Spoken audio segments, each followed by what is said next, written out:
আসসালামু আলাইকুম বাচ্চা লোক, জয়েন করেন সবাই আমাদের জ্যামিতিক আলোক বিজ্ঞানের। আজকে হচ্ছে লেকচার নাম্বার 2। জলদি ঝটপট সবাই জয়েন করেন। আলহামদুলিল্লাহ ভালো আছি, অনেকদিন পর নাকি। হ্যাঁ, মাঝে তো আসলে নানান ঘটনা ঘটে গেল আমাদের দেশে। তো সবাই জয়েন করতে থাকেন। জয়েন করতে করতে আমি একটু ফিল্ডটা সাজাই, যদিও একবার সাজাইছিলাম, তারপরও সিস্টেম লসের কারণে সেটা গায়েব হয়ে গেছে।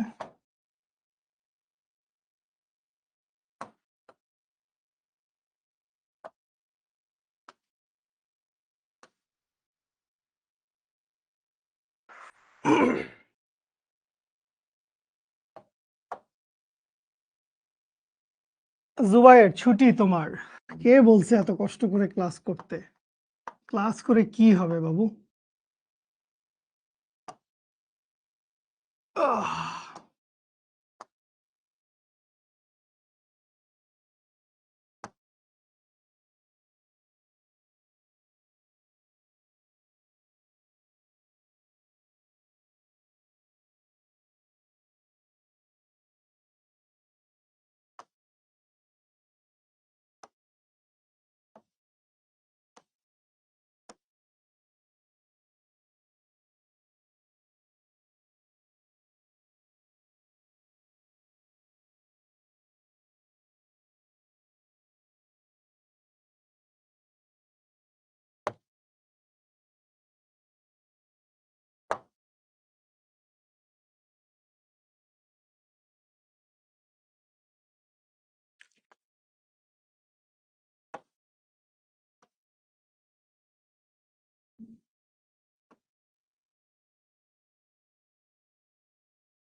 জয়েন করেন সবাই, লিখতে থাকেন।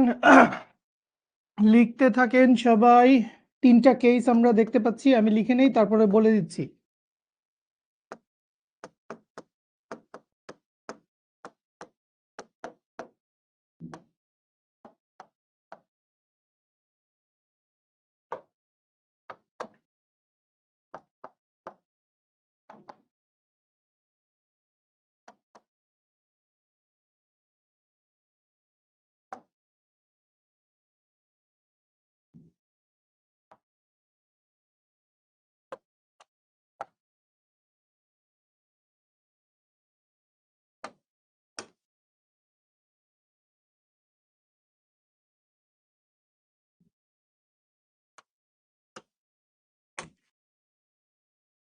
ওকে এভরিওয়ান। আচ্ছা, নুসরাত জাহান, এইসব অপ্রয়োজনীয় টেক্সট করবা না। আরেকবারও এইসব অপ্রয়োজনীয় টেক্সট করলে ক্লাসের মধ্যে আর কখনো কোনো কমেন্ট করতে পারবা না, ঠিক আছে? Okay fine. সো কাহিনী যেটা হচ্ছে, আমরা তিনটা কেস দেখতে পাচ্ছি আলোর প্রতিসরণের। সেটা হচ্ছে কেস নাম্বার 1-এ কি হয়েছে? কেস নাম্বার 1-এ দুইটা মাধ্যম আমরা দেখতে পাচ্ছি, বায়ু মাধ্যম এবং কাঁচ মাধ্যম। বায়ু মাধ্যম থেকে বিভেদ তলের উপরে 60 ডিগ্রি কোণে আলোকরশ্মি আপতিত হয়েছে।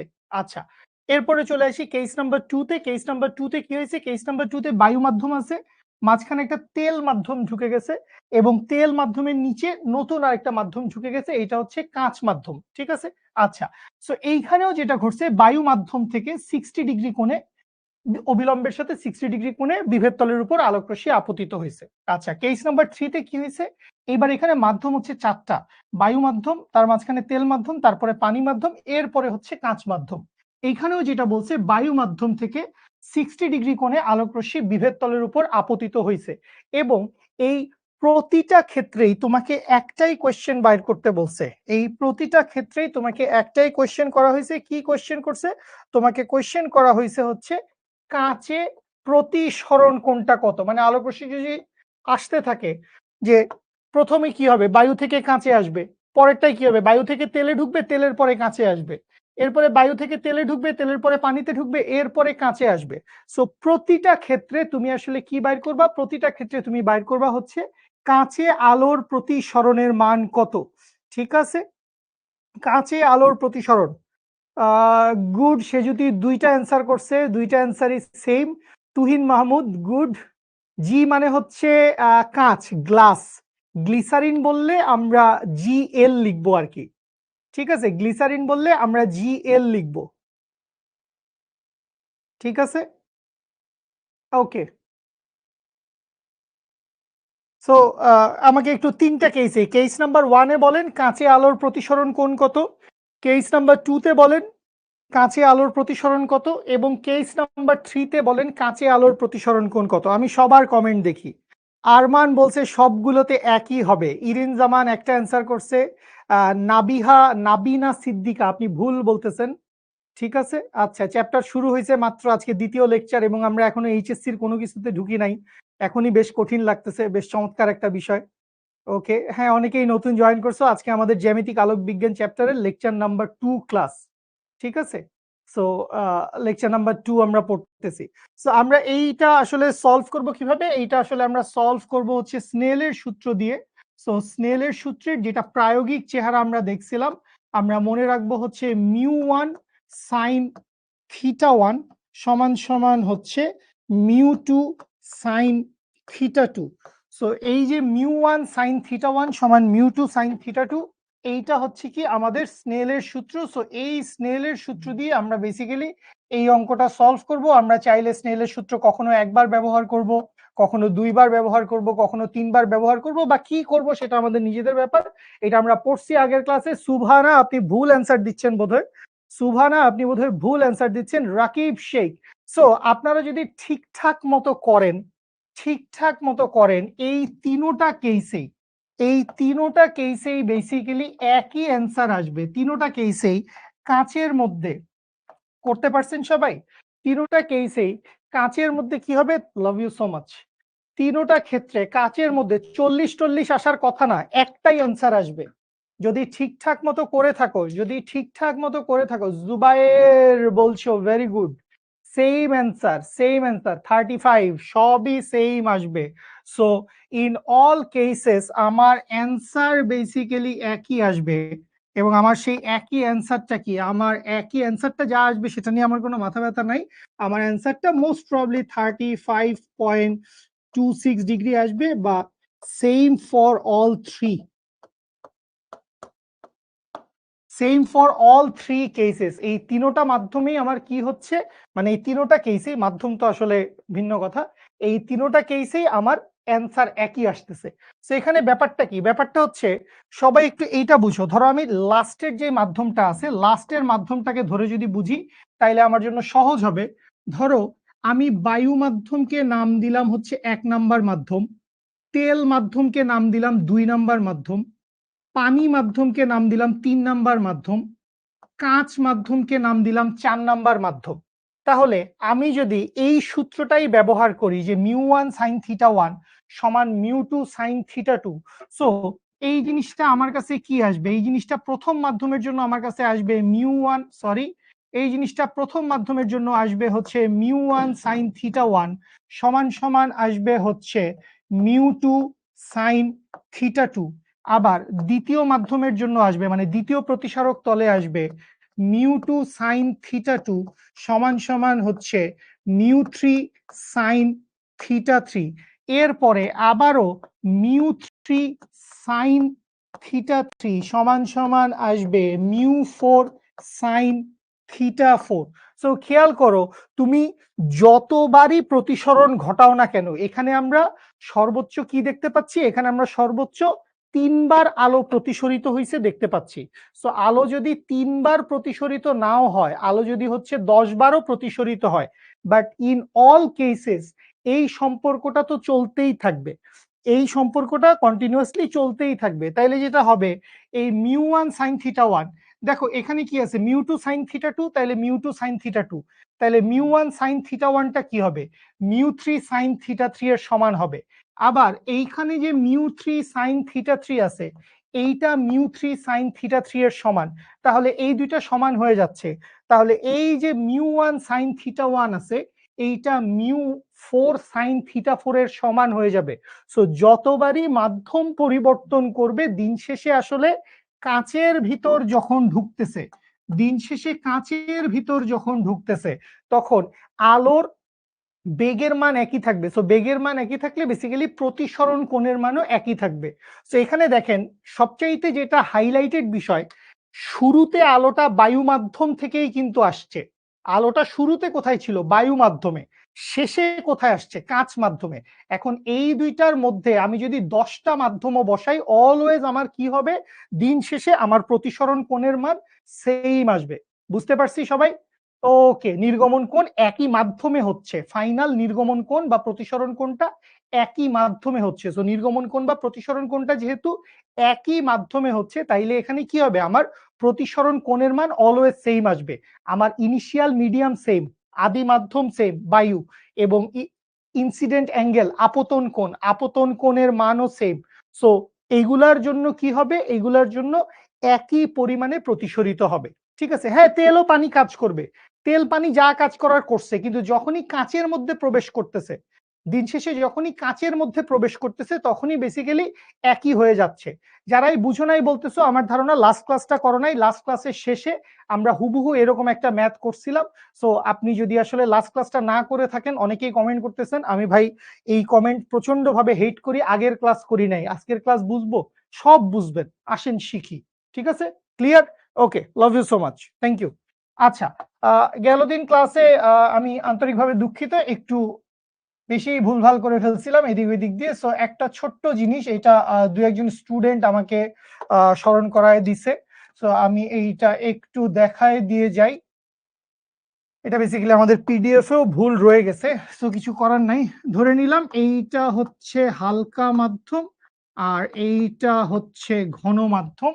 সিমিলার এখানে ধরলাম এইটা হচ্ছে ঘন মাধ্যম, এইটা হচ্ছে হালকা মাধ্যম। আচ্ছা, সো কি হয়েছে? প্রথমবার আমি কি চিন্তা করলাম? প্রথমবার আমি চিন্তা করলাম আলো হচ্ছে হালকা থেকে ঘনর দিকে যাচ্ছে।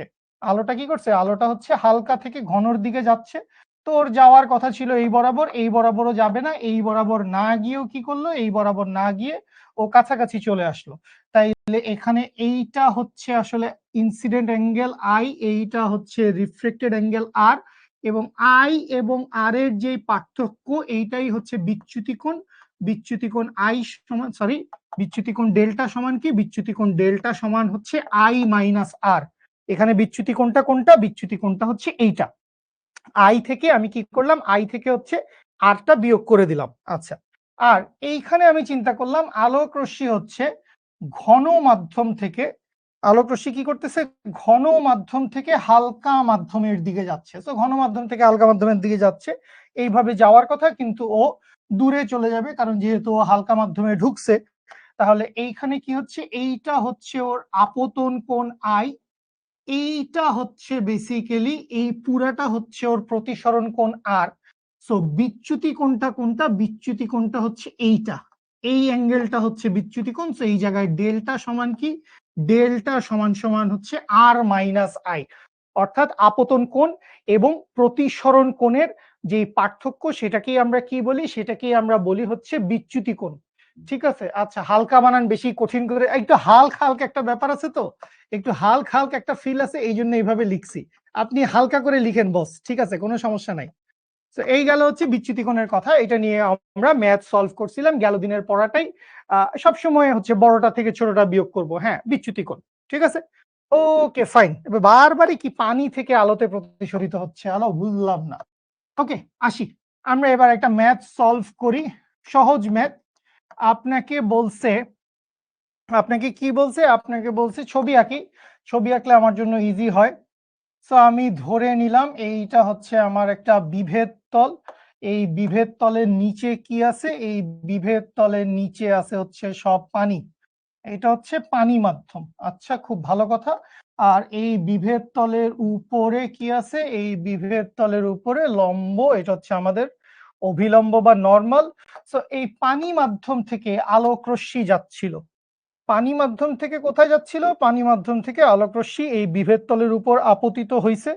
সো আপতিত হওয়ার পর আলোক রশ্মির এই ডিরেকশন বরাবর চলে যাওয়ার কথা, কিন্তু বেচারা গেল না। বেচারা না গিয়ে কি করলো? বেচারা না গিয়ে একটু দূরে সরে গেল। এই মতাবস্থায় আপনাকে এই বিচ্যুতি কোণের মান দেওয়া আছে। আপনাকে বলছে বিচ্যুতি কোণের মান কত? বিচ্যুতি কোণের মান 30 ডিগ্রি। আপনাকে বলা আছে এইটা হচ্ছে বাতাস। তাহলে মিউ অফ এয়ার কত? মিউ অফ এয়ার হচ্ছে 1। আর এইটা অবভিয়াসলি আমাদের পানি, লেবুর শরবত তো আর দেওয়া থাকবে না। তাহলে মিউ অফ ডব্লিউ কত? মিউ অফ ডব্লিউ হচ্ছে 4/3। আপনাকে বাইর করতে বলছে কি? আপনাকে বাইর করতে বলছে আপতন কোণ কত এবং প্রতিসরণ কোণ কত। আপতন কোণ কত এবং প্রতিসরণ কোণ কত? হাত চালায় করেন। আমরা আজকে অনেকগুলো ম্যাথমেটিক্যাল প্রবলেম সলভ করতে চাই। ঠিক আছে। না না, আগের ক্লাসে একটু অন্য কিছু দেখাইছিলাম। শাহেদ আহমেদ মেসেঞ্জারে রিপ্লাই দেই নাই, খুব খারাপ। আমি তো অনেককে মেসেঞ্জারে রিপ্লাই দিছি, তোরটা মিস হয়ে গেছে বোধহয়। আচ্ছা, করি সলভ করি। কি বাইর করতে বলছে? আপতন কোণ কত আর প্রতিসরণ কোণ কত, এইটা আমাদেরকে বাইর করতে বলছে। আচ্ছা, আমরা যদি সলভে চলে আসি তাহলে খেয়াল করেন এইটা কি? এইটা হচ্ছে আমার আপতন কোণ আই। আর এই যে পুরা অ্যাঙ্গেলটা, এই পুরা অ্যাঙ্গেলটা কি? এই পুরা অ্যাঙ্গেলটা হচ্ছে আমার প্রতিসরণ কোণ আর। সো এইখানে খেয়াল করো, এইটুকু অ্যাঙ্গেল আসলে কি হবে? এইটুকু অ্যাঙ্গেল, এইটা হচ্ছে একটা বাহু, আর এই বরাবর আলোক রশ্মি সোজা চলে যাওয়ার কথা ছিল, তাইলে এটা আপতন কোণ হবে। তার মানে আমি এখান থেকে বলতে পারি না যে প্রতিসরণ কোণ সমান কি? প্রতিসরণ কোণ সমান হচ্ছে আই প্লাস 30 ডিগ্রি, এটা বলা যায়। আশা করি কারো কোনো সমস্যা নাই। প্রতিসরণ কোণ আই প্লাস 30 ডিগ্রি হবে। ওকে, তাহলে প্রতিসরণ কোণ সমান যদি আই প্লাস 30 ডিগ্রি হয়, তাহলে এইখান থেকে আসেন আমরা আমাদের জাতীয় সূত্র বসাই। সো জাতীয় সূত্র আমাদেরকে কি বলছে? সূত্র একবারে ডিরেক্ট ব্যবহার না করতে পারলে এরকম লিখে লিখে ব্যবহার করবেন। মিউ 1 সাইন থিটা 1 সমান হচ্ছে মিউ 2 সাইন থিটা 2। তাহলে মিউ 1 মানে কি? মিউ 1 মানে পানিতে ছিল। তাহলে এইখান থেকে লিখতে পারবো কি? এইখান থেকে লিখতে পারবো হচ্ছে mu of W into sine of I. Mu of W into sine of I সমান সমান মিউ 2 মানে কি? মিউ 2 মানে mu of air. Mu of air into sine of R. আচ্ছা, বা এইখান থেকে কি লেখা যাবে? এইখান থেকে লেখা যাবে হচ্ছে mu W into sine of I সমান mu air into sine of I plus 30 degree. আচ্ছা, সো মিউ অফ এয়ার এর ভ্যালু কত? মিউ অফ এয়ার এর ভ্যালু হচ্ছে 1। আচ্ছা, আই এর ভ্যালু বাইর করে ফেলতে, আর এর ভ্যালু বাইর করে ফেলতে সেরা সানজিদা শাহেদ। যদিও বসেদের সবার অ্যান্সার আচ্ছা মিলছে বোধহয়, নাকি কারোটা মিলে নাই জানি না। তো দেখি একটু। তাহলে এইখান থেকে আমরা কি করতে পারি? এইখান থেকে আমরা যে এই কাজটা করতে পারি, আমরা লিখতে পারি হচ্ছে মিউ ডব্লিউ ডিভাইডেড বাই মিউ এয়ার সমান সমান হচ্ছে sine of I plus 30 degree divided by হচ্ছে সাইন অফ আই। বা এইখান থেকে মিউ ডব্লিউর ভ্যালু কত? মিউ ডব্লিউর ভ্যালু হচ্ছে 4/3। আর মিউ এয়ার এর ভ্যালু কত? 1। তার মানে এই পাশে কি থাকে? এই পাশে থাকে হচ্ছে শুধু 4/3 সমান। এখন এই পাশটায় কি করব? এই পাশে আমাদের একটু হালকা ত্রিকোণমিতি ব্যবহার করতে হবে। সো ত্রিকোণমিতি যদি ব্যবহার করি, আই প্লাস 30 মানে হচ্ছে sign a plus B. Sign a plus B সমান কি? সাইন এ কস বি প্লাস কস এ সাইন বি। সো আমি যদি এইটা বসাই, আমি কি লিখতে পারবো? আমি লিখতে পারবো হচ্ছে sine i cos 30 degree plus cos of i into sin of 30 degree. Sine a plus b হালকা ত্রিকোণমিতি ব্যবহার করছি, ডিভাইডেড বাই হচ্ছে সাইন অফ আই। আচ্ছা, তাহলে এইখান থেকে চলে আসি, বা 4/3 ইজ ইকুয়ালস টু কি লিখা যাবে? সো একবার কি লিখতে পারবো, sine i cos 30 divided by sine i plus cos i sine 30 divided by sine i. তার মানে জিনিসটা আসবে কিরকম, আমি একটু ভেঙে লিখতেছি, এইটা লিখতেছি প্রথমবার বলে, sine i cos 30 divided by sine i plus cos i sine 30 divided by হচ্ছে সাইন অফ আই। বা এইখান থেকে কি লেখা যাবে, এইখান থেকে লেখা যাবে হচ্ছে সাইন আই কাটা যাবে, সো সাইন আই কাটা গেলে শুধু কস 30 থাকবে, বা 4/3 সমান কি, 4/3 সমান হচ্ছে কজ অফ 30 ডিগ্রি প্লাস। এখন খেয়াল করো এইখানে একটা ছোট্ট মজার জিনিস ঘটবে। কি মজার জিনিস? Cos I by sine I, এই cos I by sine I সমান আমরা কি লিখতে পারি, cos I by sine I সমান আমরা লিখতে পারি কি, কট আই। কি লিখতে পারি, কট আই। ঠিক আছে, তাহলে আমি এইখান থেকে লিখি হচ্ছে কট আই ইন্টু সাইন 30 ডিগ্রি। এই তো, এবার বাকিটা ক্যালকুলেশন, এইটুকু হয়ে গেলে বাকিটা হালকা ক্যালকুলেশন, যারা পারছেন এইটুকু পর্যন্ত করে ফেলেন। আমি একটু মাল সামানাগুলো গুছায় আসি। ঠিক আছে,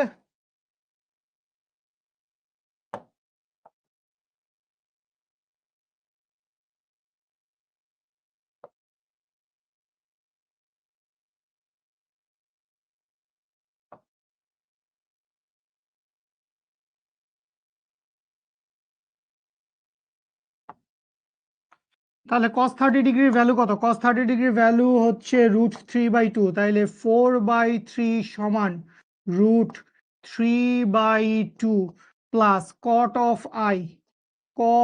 of i divided by sine 30 value কত, সাইন 30 ভ্যালু হচ্ছে হাফ।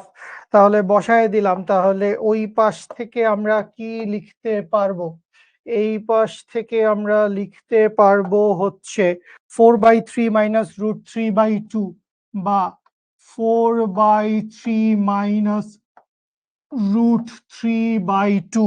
এখানে কট আই এর নিচে কি আছে, কট আই এর নিচে আছে 2, তো এইটারে 2 দিয়ে গুণ করে দেই। বা আমি এখান থেকে কি লিখতে পারি, আমি লিখতে পারি 4/3 মাইনাস হচ্ছে √3/2। এই টোটালটার সাথে 2 দিয়ে গুণ করলাম। 2 কোত্থেকে পাইছি, এই যে পায়ের নিচে, কট এর পায়ের নিচে 2 ছিল, এটাকে 2 দিয়ে গুণ করে দিছি। সমান সমান কি আসছে, সমান সমান আসছে হচ্ছে কট অফ আই, বা এইখান থেকে cot of I is equals to, calculator কোথায়? আচ্ছা, সো 4/3 মাইনাস √3/2 করলে আসে কি, করলে আসে হচ্ছে 0.4673। কি আধ্যাত্মিক অ্যান্সার আসছে আমার। আবার এটাকে 2 দিয়ে গুণ করা লাগবে, ইনটু করলাম 2, অ্যান্সার আসছে আরো আধ্যাত্মিক, 0.9346, 0.9346। এটা হচ্ছে কট আই এর ভ্যালু। বা এইখান থেকে টেন আই যদি লিখি, তাহলে টেন আই সমান কি আসবে, 1 ডিভাইডেড বাই 0.9346। বা এইখান থেকে আই সমান কি আসবে, আই সমান আসবে টেন ইনভার্স 1 ডিভাইডেড বাই 0.9346 সমান সমান শিফট 10, 1 ডিভাইডেড বাই 0.9346 করলে আসে হচ্ছে 46.93। সংকট কোণ, কি সংকট কোণ আসছে, সংকট কোণ কোথেকে আসলো? 46.93 আসছে আমার। আমার আই এর ভ্যালু আসছে হচ্ছে 46.936। তো এইটাকে আমি 94 ডিগ্রি লিখলাম। তাহলে এই হচ্ছে আমার আপতন কোণের মান। আর প্রতিসরণ কোণের মানটা কি হবে, প্রতিসরণ কোণের মানটা এটার সাথে 30 ডিগ্রি যোগ করতে হবে।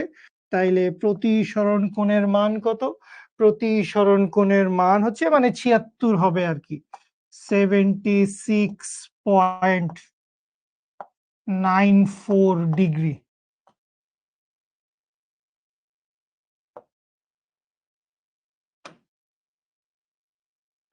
মিলছে? সবার সাথে মিলছে? বিচ্যুতি কোণের খুব ভালো একটা ম্যাথ, অ্যাডমিশনে আসতে পারে। I+30 এইটা হচ্ছে আসলে তুমি বিচ্যুতি কোণ পড়ছো কিনা? তুমি বিচ্যুতি কোণ পড়ছো কিনা? 74 হবে না 76 হবে?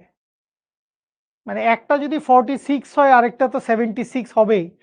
ঠিক আছে? আর কোনো সমস্যা নাই। 10 এর পরে কিভাবে 1 আসছে? মানে cot I সমান যদি এইটা হয় তাহলে cot সমান কি 1/10 না? আহা বাবুরা, ফিডার গিফট করব। cot থিটা সমান কি? cot থিটা সমান 1/10 থিটা।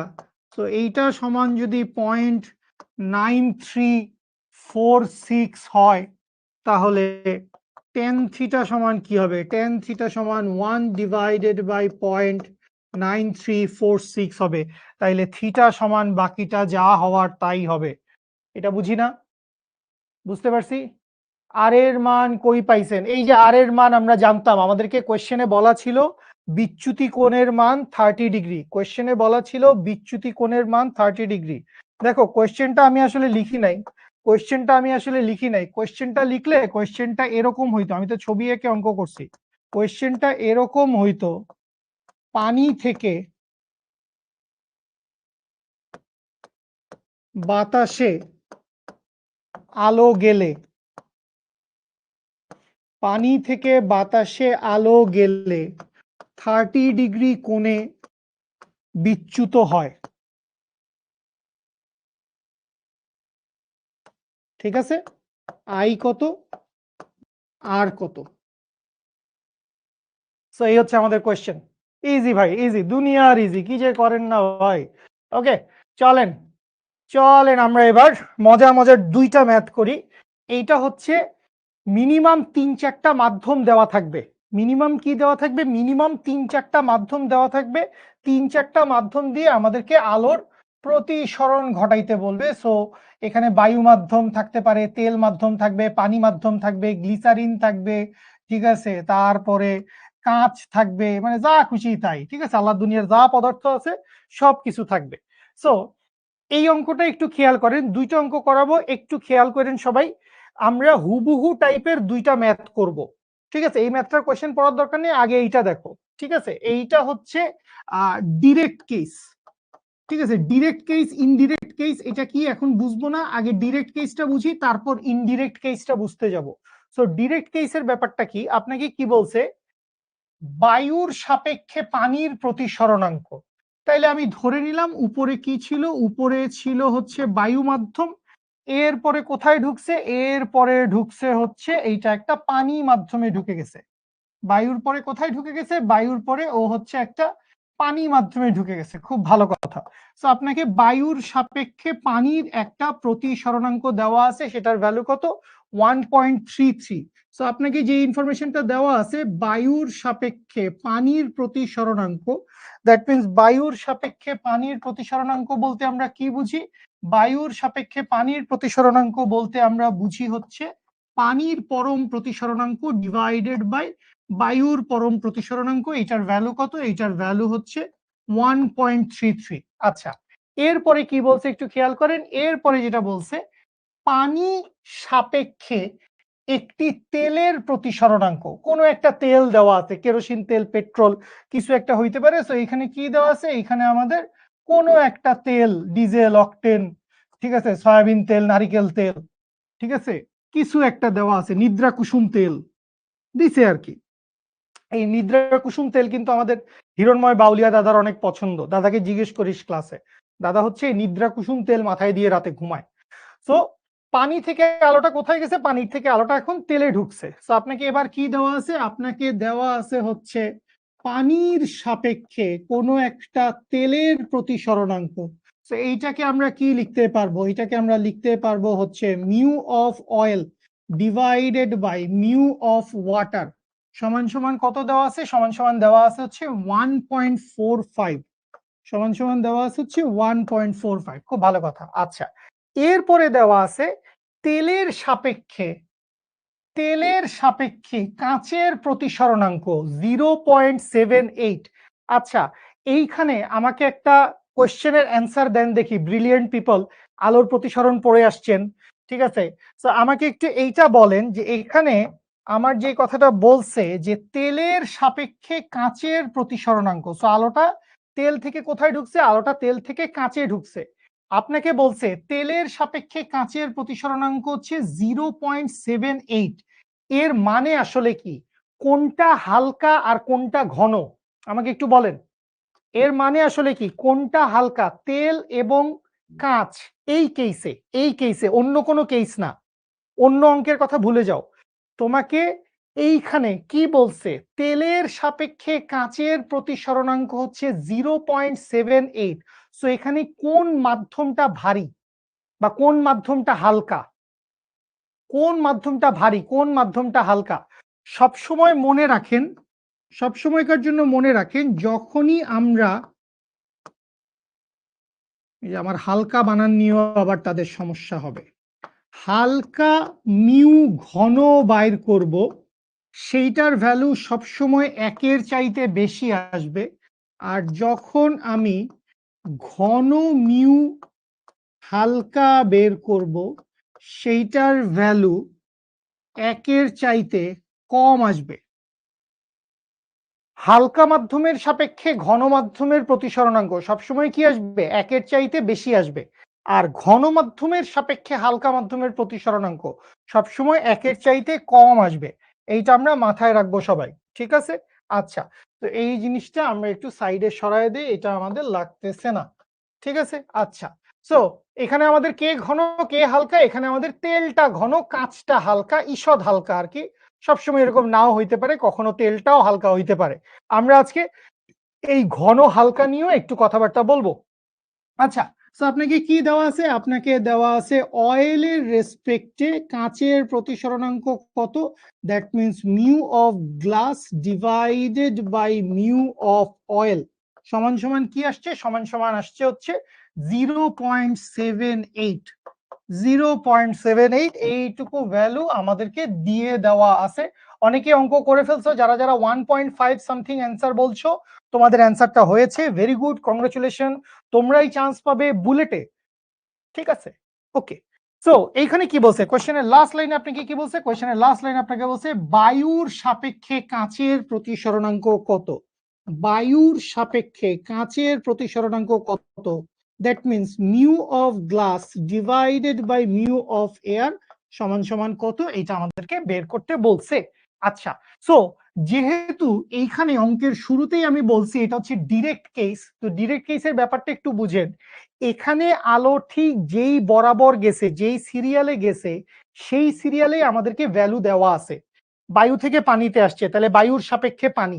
এরপরে পানি থেকে তেলে আসছে, পানির সাপেক্ষে তেল। এরপরে তেল থেকে কাঁচে আসছে, তেলের সাপেক্ষে কাঁচ। এক সিরিয়ালে সবাইকে দেওয়া আছে। সো যেহেতু এক সিরিয়ালে দেওয়া আছে, ডিরেক্ট কেস, এইটা একটু বেশি সহজ। পরেরটাও সহজ, কঠিন বলে কিছু নাই। সো একটু বেশি সহজটার ক্ষেত্রে কাহিনী যেটা ঘটবে, সবাই একটা জিনিস খেয়াল করো, আমি একটা জিনিস, মজার জিনিস দেখাই, এটা আমি ওই পাশেও লিখবো। এখানে পানির পরম প্রতিসরণাঙ্ক মিউ ডব্লিউটা কোথায় আছে? ভগ্নাংশের উপরে। এখানে মিউ ডব্লিউটা কোথায় আছে? ভগ্নাংশের নিচে। আবার এখানে মিউ অফ অয়েল কোথায় আছে? ভগ্নাংশের নিচে। এখানে মিউ অফ অয়েল কোথায় আছে? ভগ্নাংশের উপরে। তার মানে আলটিমেটলি ঘটনা যেটা ঘটবে, আমি যদি এই তিনটা রাশিকে গুণ করি, এটাকে যদি 1 নম্বর সমীকরণ দেই, এটাকে যদি 2 নম্বর সমীকরণ দেই, এটাকে যদি 3 নম্বর সমীকরণ দেই, তো এই তিনটা সমীকরণকে যদি আমি গুণ করি, 1 গুণন 2 গুণন 3, সো তিনটা সমীকরণকে যদি আমি গুণ করি, তাহলে দেখো আমি কি লিখতে পারবো? আমি লিখতে পারবো মিউ ডব্লিউ divided by mu air into, পরেরটা হচ্ছে মিউ অয়েল বাই মিউ ডব্লিউ, mu oil divided by mu ডব্লিউ গুণ, তারপরেরটা হচ্ছে mu glass divided by mu oil, mu glass divided by mu oil সমান সমান। তাহলে তিনোটা ভ্যালুকে এবার গুণ করো, তাহলে ভ্যালুগুলা কি কি? 1.33 ইন্টু হচ্ছে 1.45 ইন্টু কি? ইন্টু হচ্ছে 0.78। ইন্টু হচ্ছে 0.78। তাইলে এখান থেকে খেয়াল করো মিউ অফ অয়েল কাটা, মিউ অফ ওয়াটার কাটা। তো এখানে থাকে মিউ অফ গ্লাস, এখানে থাকে মিউ অফ এয়ার।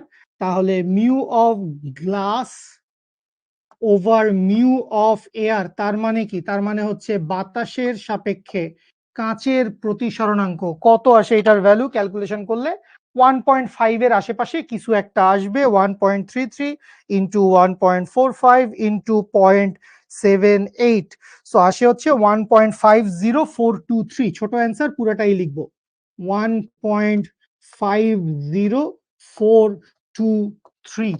ঠিক আছে, সো এই হচ্ছে আমাদের বাতাসের সাপেক্ষে কাঁচের প্রতিসরণাঙ্ক। বাতাসের সাপেক্ষে কাঁচের প্রতিসরণাঙ্ক বুঝি সবাই? বুঝি? সো এটা হচ্ছে একদম সহজ, ডিরেক্টলি আমাদেরকে বলে দিছে। ঠিক আছে, সিকিউতে আসে এগুলা? জানি না, এমনি করাচ্ছি, মন চাইছে। ঠিক আছে, ঠিক আছে, আচ্ছা ফাইন। আপনার দুইটা ম্যাথই হয়েছে, চ্যাম্পিয়ন সবগুলো। চ্যাম্পিয়নদের মাঝখানে বসে থাকলেও ভাল লাগে। ঠিক আছে, ওকে, আসো সামনে যাই। এইটা গেল হচ্ছে ডিরেক্ট কেস। এখন একটু পেঁচানো, ঠিক আছে, not direct case, indirect case. তো এই ইনডিরেক্ট কেসে কি হয়েছে সেটা একটু আসেন আমরা একটু বুঝি। বাতাসের সাপেক্ষে পানির প্রতিসরণাঙ্ক, তার মানে এখানেও তুমি দেখো তোমার ওই রকম আহ 3টা বা 4টা মিডিয়াম দেওয়া থাকার কথা। এখানে বাতাস আছে, পানি আছে, এখানে গ্লিসারিন বলছে, আগের বার অয়েল বলছিল, এখানে গ্লিসারিন বলছে, জাস্ট আর কিছু না।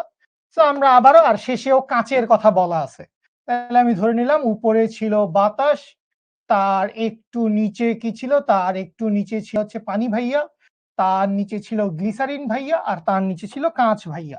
তো এইখানে ছিল হচ্ছে বাতাস, এইখানে ছিল হচ্ছে পানি, এইখানে ছিল হচ্ছে গ্লিসারিন। এখন গ্লিসারিনও জি দিয়ে লিখতে হবে, কাঁচও জি দিয়ে লিখতে হবে। তো এখানে পেঁচায় যায় না, কাঁচেরটাকে আমি লিখবো শুধু জি দিয়ে, আর গ্লিসারিনেরটাকে লিখবো হচ্ছে জি এল দিয়ে। ঠিক আছে, আচ্ছা তাহলে খেয়াল করেন আপনার আসলে এইখানে আলো কোন ডিরেকশন থেকে কোন ডিরেকশনে যাচ্ছে। ঠিক আছে, বুয়েট ড্রিমার কতক্ষণ হয়েছে? ঠিক আছে, গ্লিসারিন আপু হবে। মারাত্মক ইনফরমেশন, জাতি এগিয়ে গেল। তাহলে খেয়াল কর, বাতাস থেকে পানিতে আসছে, পানি থেকে গ্লিসারিনে গেছে, গ্লিসারিন থেকে কাঁচে গেছে। কিন্তু তোমার দেওয়া আছে কি কি, আসো আমরা একটু কোশ্চেনটা পড়ি, ডেটাটা দেখি। বাতাসের সাপেক্ষে পানির প্রতিসরণাঙ্ক, তাহলে এটা ঠিকঠাক মতো দেওয়া আছে।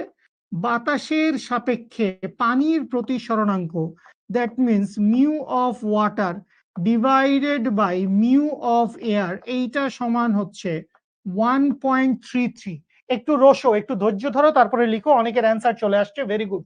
এরপরে বলছে গ্লিসারিনের সাপেক্ষে পানির, তাইলে দেওয়া আছে কি সেটা একটু খেয়াল করি আগে আমরা। আমি একটু সাইড থেকে লিখি, দেওয়া আছে গ্লিসারিনের সাপেক্ষে পানির প্রতিসরণাঙ্ক কত? গ্লিসারিনের সাপেক্ষে পানির প্রতিসরণাঙ্ক হচ্ছে 0.905।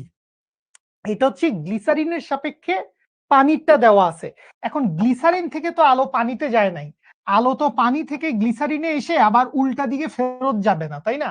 আলোর তো উল্টা দিকে ফেরত যাওয়ার কোনো কারণ নাই, আলো তো একই দিকে যাইতে থাকবে। দিক পরিবর্তন করলেও আলো একই দিকে যাইতে থাকবে। সো বেসিক্যালি আমাদের উল্টাটা দরকার। আমাদের কি দরকার? আমাদের দরকার হচ্ছে পানির সাপেক্ষে গ্লিসারিনের কত। সুতরাং আমি লিখতে পারবো হচ্ছে পানির সাপেক্ষে গ্লিসারিনের প্রতিসরণাঙ্ক সমান সমান হচ্ছে mu of glycerine divided by mu of water সমান আসবে কত? এইটারে উল্টায় দিব না, এইটারে উল্টায় দিলে কি আসবে? 1 ডিভাইডেড বাই 0.905। মানে যেহেতু উল্টায় দিছি, আচ্ছা ভাঙিয়ে লিখি নালে তোর আবার কান্নাকাটি শুরু করবি। যেহেতু এখানে আমি সম্পর্কটা কি করছি, যেহেতু এখানে আমি সম্পর্কটা উল্টায় দিছি, তাইলে এইখানে আমি কি লিখবো? এখানে আমি লিখবো 1 ডিভাইডেড বাই 0.905। দ্যাট মিনস কি? দ্যাট মিনস হচ্ছে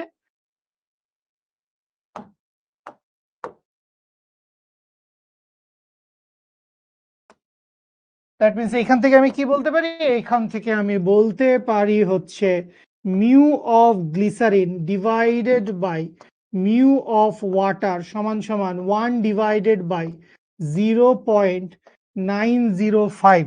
সো এইটা হচ্ছে একটা ডেটা যেটা আমাদের একটু বাদেই গেলে কাজে লাগবে। সো এই হচ্ছে আমাদের একটা ডেটা, আর এই ডেটা তো আমরা শুরুতেই পাইছি। ঠিক আছে, আরেকটা ডেটা আমাদের বাকি আছে, সেটা হচ্ছে কাঁচের সাপেক্ষে গ্লিসারিনের প্রতিসরণাঙ্ক। সো কি দেওয়া আছে তোমাকে দেওয়া আছে হচ্ছে কাঁচের সাপেক্ষে গ্লিসারিনের প্রতিসরণাঙ্ক। সো কাঁচের সাপেক্ষে, কাঁচকে জি দিয়ে লিখছি, কাঁচের সাপেক্ষে গ্লিসারিনের প্রতিসরণাঙ্ক কত? কাঁচের সাপেক্ষে গ্লিসারিনের প্রতিসরণাঙ্ক 0.9524, 0.9524। এখন আলো তো আর কাঁচ থেকে গ্লিসারিনে যায় নাই, তাই না? আলো তো কাঁচ থেকে গ্লিসারিনে যায় নাই, বাট আলো আসছে কোন দিকে? আলো আসছে উল্টা দিকে। তার মানে আলো আসছে গ্লিসারিন থেকে কাঁচে, আলো আসছে গ্লিসারিন থেকে কাঁচে। সুতরাং তুমি কি লিখতে পারবা? গ্লিসারিন থেকে তুমি যদি কাঁচে পাঠাও, গ্লিসারিনের সাপেক্ষে কাঁচের প্রতিসরণাঙ্ক কি হবে? 1 ডিভাইডেড বাই 0.9524। সুতরাং এইখান থেকে বলতে পারবো mu of glass over mu of glycerine সমান সমান 1 ডিভাইডেড বাই 0.9524। সো এই হচ্ছে আমাদের আরেক সেট ডেটা, যেই সেট ডেটা আমাদের লাগবে। এখন তুমি খেয়াল করো, তোমাকে আলটিমেটলি কোশ্চেনে কি বাইর করতে বলছে? তোমাকে বলছে বায়ুর সাপেক্ষে কাঁচ। তোমাকে কি বাইর করতে বলছে? তোমাকে বলছে বায়ুর সাপেক্ষে কাঁচ। দ্যাট মিনস আমি আসলে কি বাইর করতে চাই? আমি আসলে বাইর করতে চাই বায়ুর সাপেক্ষে কাঁচের প্রতিসরণাঙ্ক কত। That means mu of glass over mu of air, এইটা সমান কত? এইটা হচ্ছে আমি বাইর করতে চাই। কোয়েশ্চেন লিখতে লিখতে আমাদের পুরা পৃষ্ঠাটা শেষ হয়ে গেল। ঠিক আছে, জীবন এরকমই, নিজেকে শক্ত করতে হবে, তাহলে আমরা জীবনে আগাতে পারবো। তাহলে খেয়াল করেন, এখানে আপনার কিন্তু অঙ্ক শেষ হয়ে গেছে। আপনি কিভাবে বললেন ভাই? খেয়াল করেন আপনি, এখানে মিউ অফ গ্লিসারিন কোথায়? ভগ্নাংশের উপরে। এখানে মিউ অফ গ্লিসারিন কোথায়? ভগ্নাংশের নিচে। গুণ করলে কাটা যাবে। আচ্ছা, এখানে মিউ অফ ওয়াটার কোথায়? ভগ্নাংশের নিচে। এখানে মিউ অফ ওয়াটার কোথায়? ভগ্নাংশের উপরে। গুণ করলে কাটা যাবে, থাকবে কি? মিউ অফ গ্লাস এবং থাকবে হচ্ছে মিউ অফ এয়ার। তার মানে ওই যে আগের বার তিনটা ইকুয়েশন বাদছিলাম আমরা, দ্যাট মিনস এইটা হচ্ছে ইকুয়েশন নাম্বার 1, এইটা হচ্ছে ইকুয়েশন নাম্বার 2, এবং ইকুয়েশন নাম্বার 3 দেওয়ারও জায়গা নাই, এটা হচ্ছে ইকুয়েশন নাম্বার 3। তাইলে আমি যদি 1 ইন্টু 2 ইন্টু 3 করি, তাহলে কি আসবে? তাহলে আসবে হচ্ছে মিউ ডব্লিউ by mu air into mu glycerine by mu water into mu glass by mu glycerine সমান সমান সংখ্যা তিনটা দিব গুণ করে। সংখ্যা তিনটা কি কি? 1.33 ইন্টু 1 ডিভাইডেড বাই, জায়গাও তো হবে না মনে হচ্ছে, 1 ডিভাইডেড বাই কত আসে? 0.905। চাম্পুগিরি করবো, ঠিক আছে? 1 ডিভাইডেড বাই 0.905 ইন্টু 0.9524, 0.9, জায়গার সাথে যুদ্ধ করছি, পৃথিবীতে একটু জায়গার কত আকাল, 9524। তাহলে এখানে মিউ ডাব্লিউ কাটা, মিউ গ্লিসারিন কাটা, বা এইখান থেকে mu of glass divided by mu of air সমান সমান কত আসে? সমান সমান আসে হচ্ছে 1.33। অনেকে অ্যান্সার দিচ্ছ, ভেরি গুড। 0.905 ইন্টু কেন ভাইয়া, ভাগ 0.905 ভাগ 0.9524 করলে আসে হচ্ছে 1.54306, 1.54306, বা এখান থেকে বাতাসের সাপেক্ষে কাঁচের প্রতিসরণাঙ্ক 1.54306 না লিখলেও চলবে। 306 আমাদের না লিখলেও চলবে। আশা করি বুঝতে পারছি। ঠিক আছে, ওকে, জলদি জলদি, কুইক। আমার আগে করে ফেলছে জুবায়ের, সেরা সেরা। সবসময় কি গুণ করতে হবে? দেখো, এখানে কিন্তু ডিরেক্টলি দেওয়া ছিল না, এখানে ঘুরায় ঘুরায় দেওয়া ছিল। সো আমরা যখন ডিরেক্ট বানায় ফেলবো, যখন আমরা একই সিরিয়ালে নিয়ে আসতে পারবো, হ্যাঁ, তখন গুণ করে দিলেই হবে। একই সিরিয়ালে নিয়ে আসলে গুণ করে দিলে হবে। ঠিক আছে? আলো গ্লিসারিন থেকে কাঁচে গেছে, মানে এই সিরিয়ালেই তো থাকবে, তাই না? মানে বাতাস আছে, তোমাকে বাতাসের কথা বলছে, এরপর পানির কথা বলছে, এরপর গ্লিসারিনের কথা বলছে, এরপর কাঁচের কথা বলছে। সো আমরা এই সিরিয়ালটাই মেনটেন করছি, বাতাস, পানি, গ্লিসারিন, কাঁচ। আপনি যদি অন্য কোনো সিরিয়াল মেনটেন করেন, আপনি করতে পারেন, গ্যারান্টি দিচ্ছি একই অ্যান্সার আসবে। যেভাবেই করেন একই অ্যান্সার আসবে। ঠিক আছে? বুঝতে পারছি? ওকে। আচ্ছা, সো আমরা তো বেশ কয়েকটা ম্যাথ করে ফেললাম। আমরা বেশ কয়েকটা ম্যাথ করলাম। এগুলা সবগুলাই হচ্ছে আমাদের ওই আপতন কোণ, প্রতিসরণ কোণ, প্রতিসরণাঙ্ক এই রিলেটেড। ঠিক আছে? আচ্ছা, ওকে। একজন মহামনীষী আমাকে অনেকক্ষণ থেকে কমেন্ট করে যাচ্ছে, ভাই আমি এগুলো সবই পারি, কিন্তু আসলে আমার কারেন্ট নাই, এজন্য আমি করতেছি না। আধ্যাত্মিক ব্যাপার, ও কারেন্ট নাই, ও কমেন্ট করতেছে কিন্তু ও করতেছে না অঙ্কগুলা। মানে এটা চমৎকার আধ্যাত্মিক একটা ব্যাপার। আচ্ছা, যাই হোক, আমরা একটা ছোট্ট টপিক নিয়ে একটু কথা বলবো। সেইটা হচ্ছে, উম আমরা তো ঘনত্ব সম্পর্কে জানি। ঘনত্ব, ধরো ঘনত্ব বললেই আমরা কিন্তু ঘনত্ব বলতে আমরা কিন্তু রো চিন্তা করি। ঘনত্ব বললে আমি চিন্তা করি ঘনত্বের একক হচ্ছে কেজি পার মিটার কিউব। ঠিক আছে? ঘনত্ব বললেই আমরা কিন্তু ওই ব্যাপারটা বুঝি। এখন এই যে ঘনত্ব আছে আমাদের, সো এই যে ঘনত্ব আছে, এই ঘনত্বটা কি আমরা আসলে মানে আলোর ক্ষেত্রেও একই রকম হয় কিনা? ঘনত্ব কি আলোর ক্ষেত্রে একই রকম হয় কিনা? মানে ধরো আমি একটা জিনিস বললাম যে ধরো নরমালি তেল, তেল কি হয়, ধরো খাবারে তেল টেল বেশি হইলে আমরা দেখি না তরকারির উপরে বা গরুর মাংস রান্না করলে তেলটা হচ্ছে ঝোলটা, ঝোলটার উপরে ভাসে, তেলটা হচ্ছে উপরে ভাসে। সো তেল তো আসলে পানির চাইতে বা ঝোলের চাইতে, মানে পানির চাইতে তো তেলটা আসলে হালকা। তেলের এটাকে আমরা ভর ঘনত্ব বলি, যেহেতু আমাদের ঘনত্ব নিয়ে একটু কথা হচ্ছে। তো আমরা দুইটা ঘনত্বের কথা বলি, একটাকে আমরা বলবো হচ্ছে ভর ঘনত্ব, আরেকটাকে আমরা বলবো হচ্ছে আলোকীয় ঘনত্ব। ঠিক আছে? সো ভর ঘনত্বটা কি? ভর ঘনত্বটা হচ্ছে সবসময় ভর বাই আয়তন। কোন বস্তুর ভর কে তার আয়তন দিয়ে ভাগ করলে আমরা হচ্ছে, হ্যাঁ, আগের ক্লাসে আমি বলতে পারিনি, আগের ক্লাসে নানাবিধ কথা বলতে বলতে আহ, আলাদা হয়ে গেছি। আচ্ছা, আমার শেয়ার দেওয়ার ভিডিওটা দেখছিলি অপটিক্যাল ডেনসিটির, সেরা। সো ব্যাপারটা হচ্ছে যে ভর ঘনত্বের কথা যদি আমি বলি, যেমন ধরো আমি যদি চিন্তা করি যে এইটা হচ্ছে আমার একটা বিভেদ তল বা কিছু একটা, বা এই বিভেদ তলটা আমি নীল রঙেরই আঁকি। সো এইখানে কি আছে, এইখানে আমার নিচে হচ্ছে সব পানি। ঠিক আছে? এই হচ্ছে সব পানি, সাদা রঙের পানি। এরকম আধ্যাত্মিক পানি দেখছোস তোরা কোথাও? এটা আধ্যাত্মিক ব্যাপার, হ্যাঁ। আর এই পানির উপরে কি হবে, এই পানির উপরে হচ্ছে তেল ভেসে থাকবে। ঠিক আছে? তেলগুলা কেন এরকম গোল্লা গোল্লা, এটা আসলে কোনো উত্তর নাই, সবই আল্লাহর ইচ্ছা। ঠিক আছে? তাহলে এইখানে ব্যাপারটা কি, এইখানে ব্যাপার এইটা হচ্ছে তেল, আর এইটা হচ্ছে পানি। তো যে কোনো তেল, সেটা সয়াবিন তেল, কেরোসিন তেল, যে কোনো তেল হোক, তেল কিন্তু আসলে পানির চাইতে হালকাই হয়। এক এক ধরনের তেলের ক্ষেত্রে তার ডেনসিটির পরিমাণ এক এক রকম, বাট আমরা এখানে কমন একটা জিনিস নিয়ে চিন্তা করি। সাপোজ আমরা চিন্তা করলাম হচ্ছে তারপিন তেল। সো তারপিন তেল যদি হয়, সো রো অফ তারপিন তেল, সো তারপিন তেলের ভর ঘনত্ব কত? তারপিন তেলের ভর ঘনত্ব হচ্ছে মোটামুটি 780 কেজি পার মিটার কিউব। এটা হচ্ছে তারপিন তেলের ভর ঘনত্ব। ঠিক আছে? কিন্তু পানির ভর ঘনত্বটা কি? পানির ভর ঘনত্বটা কিন্তু বেশি। পানির ভর ঘনত্ব হচ্ছে 1000 কেজি পার মিটার কিউব।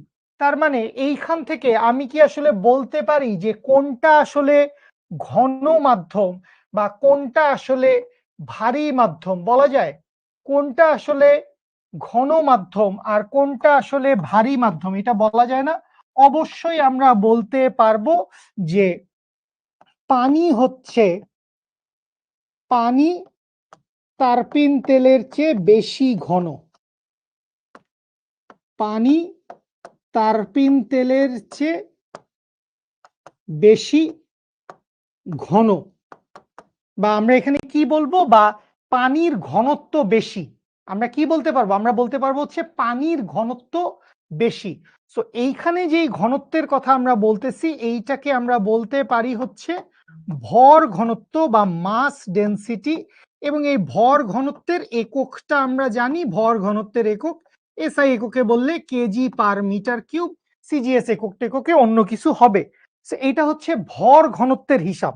কিন্তু আলোকীয় ঘনত্বের ক্ষেত্রে যদি আমরা আসি, আলোকীয় ঘনত্ব সব সময় ভর ঘনত্বের সাথে মিলবেই তার কোনো গ্যারান্টি নাই। আলোকীয় ঘনত্ব সবসময় ভর ঘনত্বের সাথে মিলবেই তার কোনো গ্যারান্টি নাই।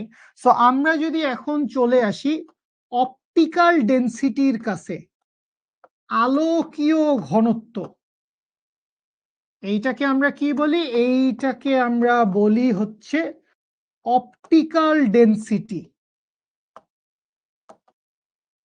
ঠিক আছে, আর ওইটাকে আমরা কি বলি, এইটাকে আমরা বলি হচ্ছে ম্যাস ডেনসিটি বা মাস ডেনসিটি বা শুধু ডেনসিটি, ডেনসিটি বললেই চলে। তো এই যে আলোকীয় ঘনত্ব আছে, এই আলোকীয় ঘনত্বের কিন্তু কোনো একক নাই, আলোকীয় ঘনত্বের কোনো একক নাই।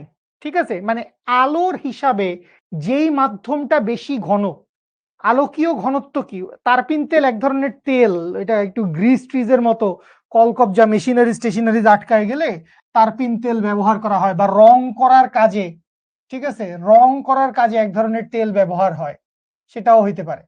ঠিক আছে, ওয়ান কাইন্ড অফ তেল। ঠিক আছে, সো এখন কথা হচ্ছে যে আলোকীয় ঘনত্ব বেশি, মানে ধরো এখান থেকে তো বুঝলাম যে যার ঘনত্ব বেশি সেটা ডুবে যাবে, আর যার ঘনত্ব বেশি সেটা ভাসবে। যার ঘনত্ব বেশি সেটা কি হবে, যার ঘনত্ব বেশি সেটা ডুবে যাবে, আর যার ঘনত্ব কম সেটা হচ্ছে ভাসবে। ঠিক আছে, ঘনত্ব কম ভাসবে, ঘনত্ব কম এইটা হচ্ছে ভাসবে। কেন ভাসবে, কারণ ওর রো হচ্ছে কম, আর ঘনত্ব বেশি। পানি কি, পানি হচ্ছে ডুববে বা নিচে থাকবে আর কি, ভাসবে ডুববে এটা তো আপেক্ষিক ব্যাপার। কারণ এইটা কি, এইটা হচ্ছে বেশি, এর ডেনসিটিটা হচ্ছে বেশি।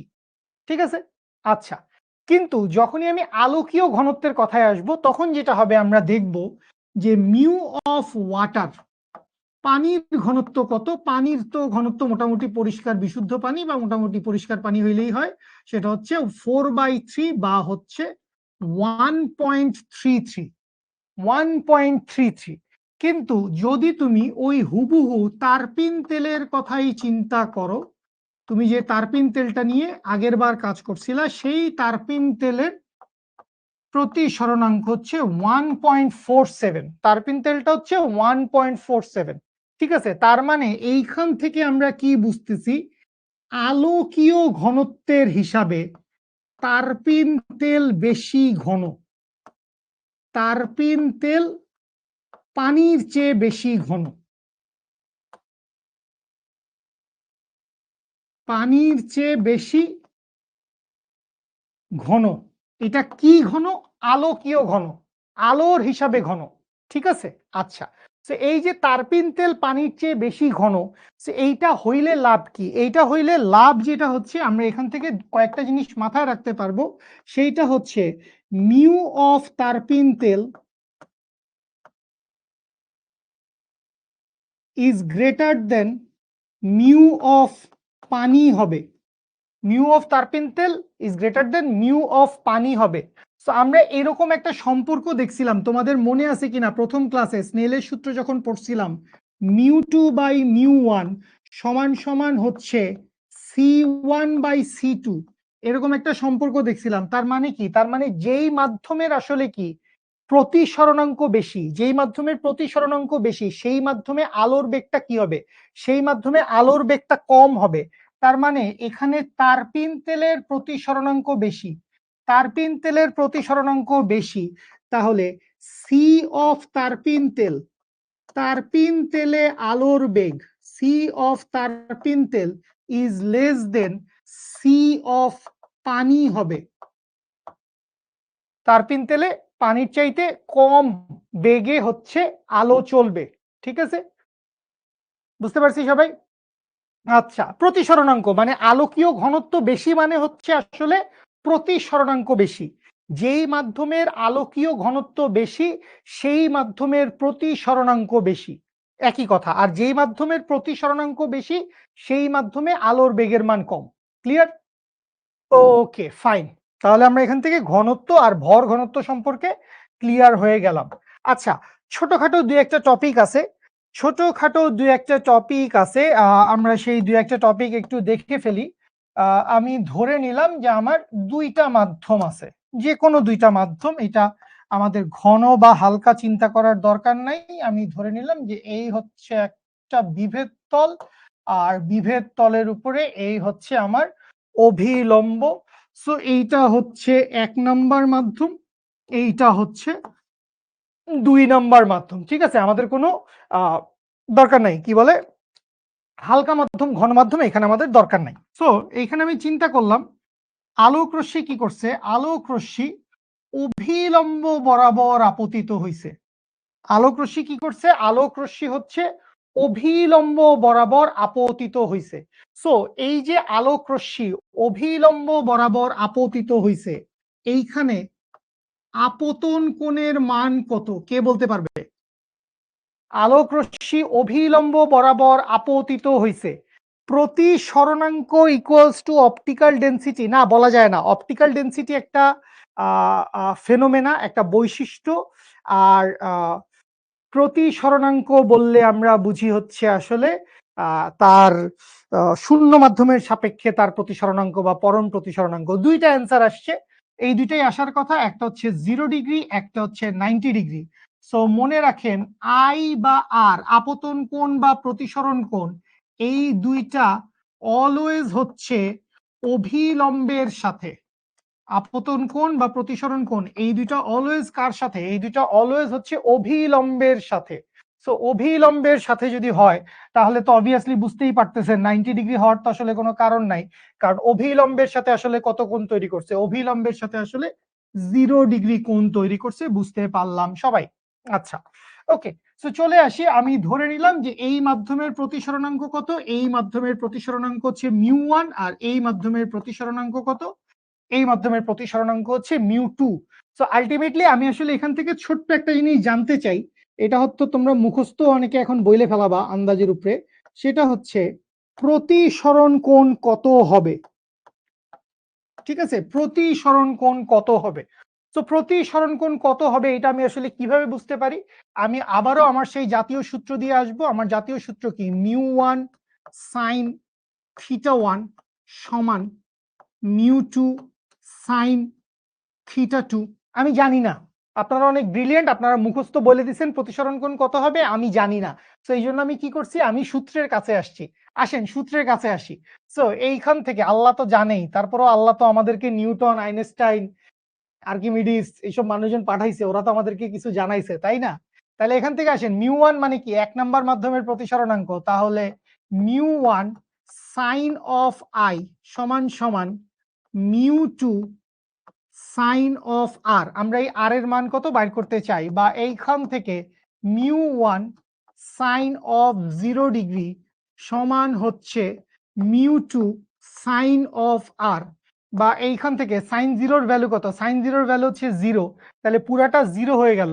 সমান সমান কি আসতেছে? সমান সমান আসতেছে μ2 ইনটু সাইন অফ আর।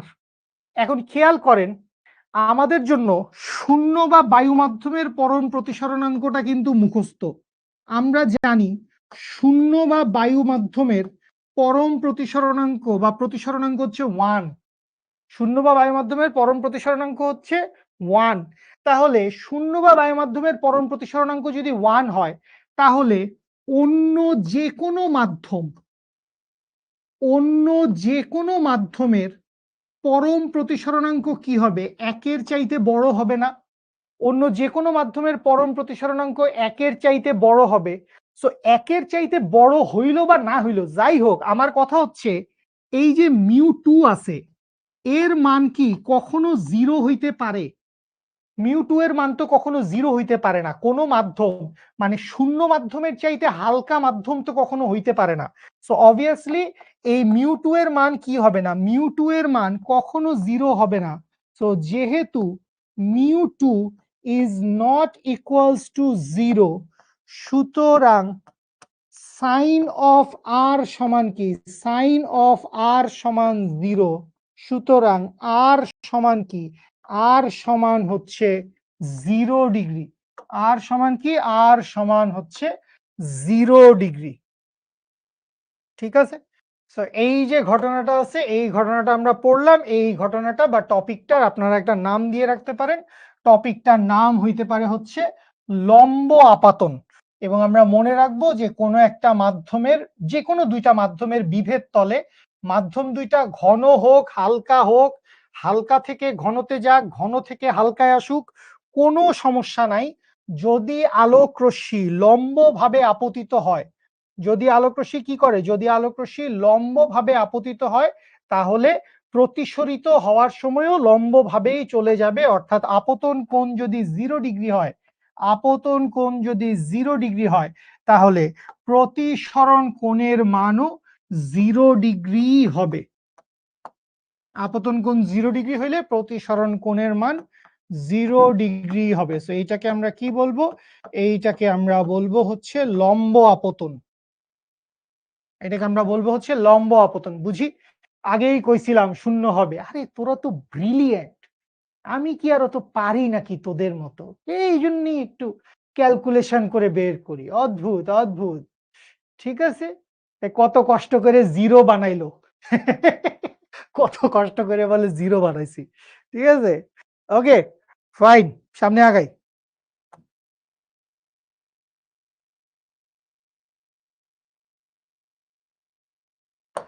ঠিক আছে, গেল লম্ব আপাতন গেল। আচ্ছা, আরো একটা কথা আছে, আরো একটা কথা আছে। সেটা হচ্ছে এইটাকে আমরা বলি হচ্ছে আলোর রিভার্সিবিলিটি। রিভার্সিবিলিটি।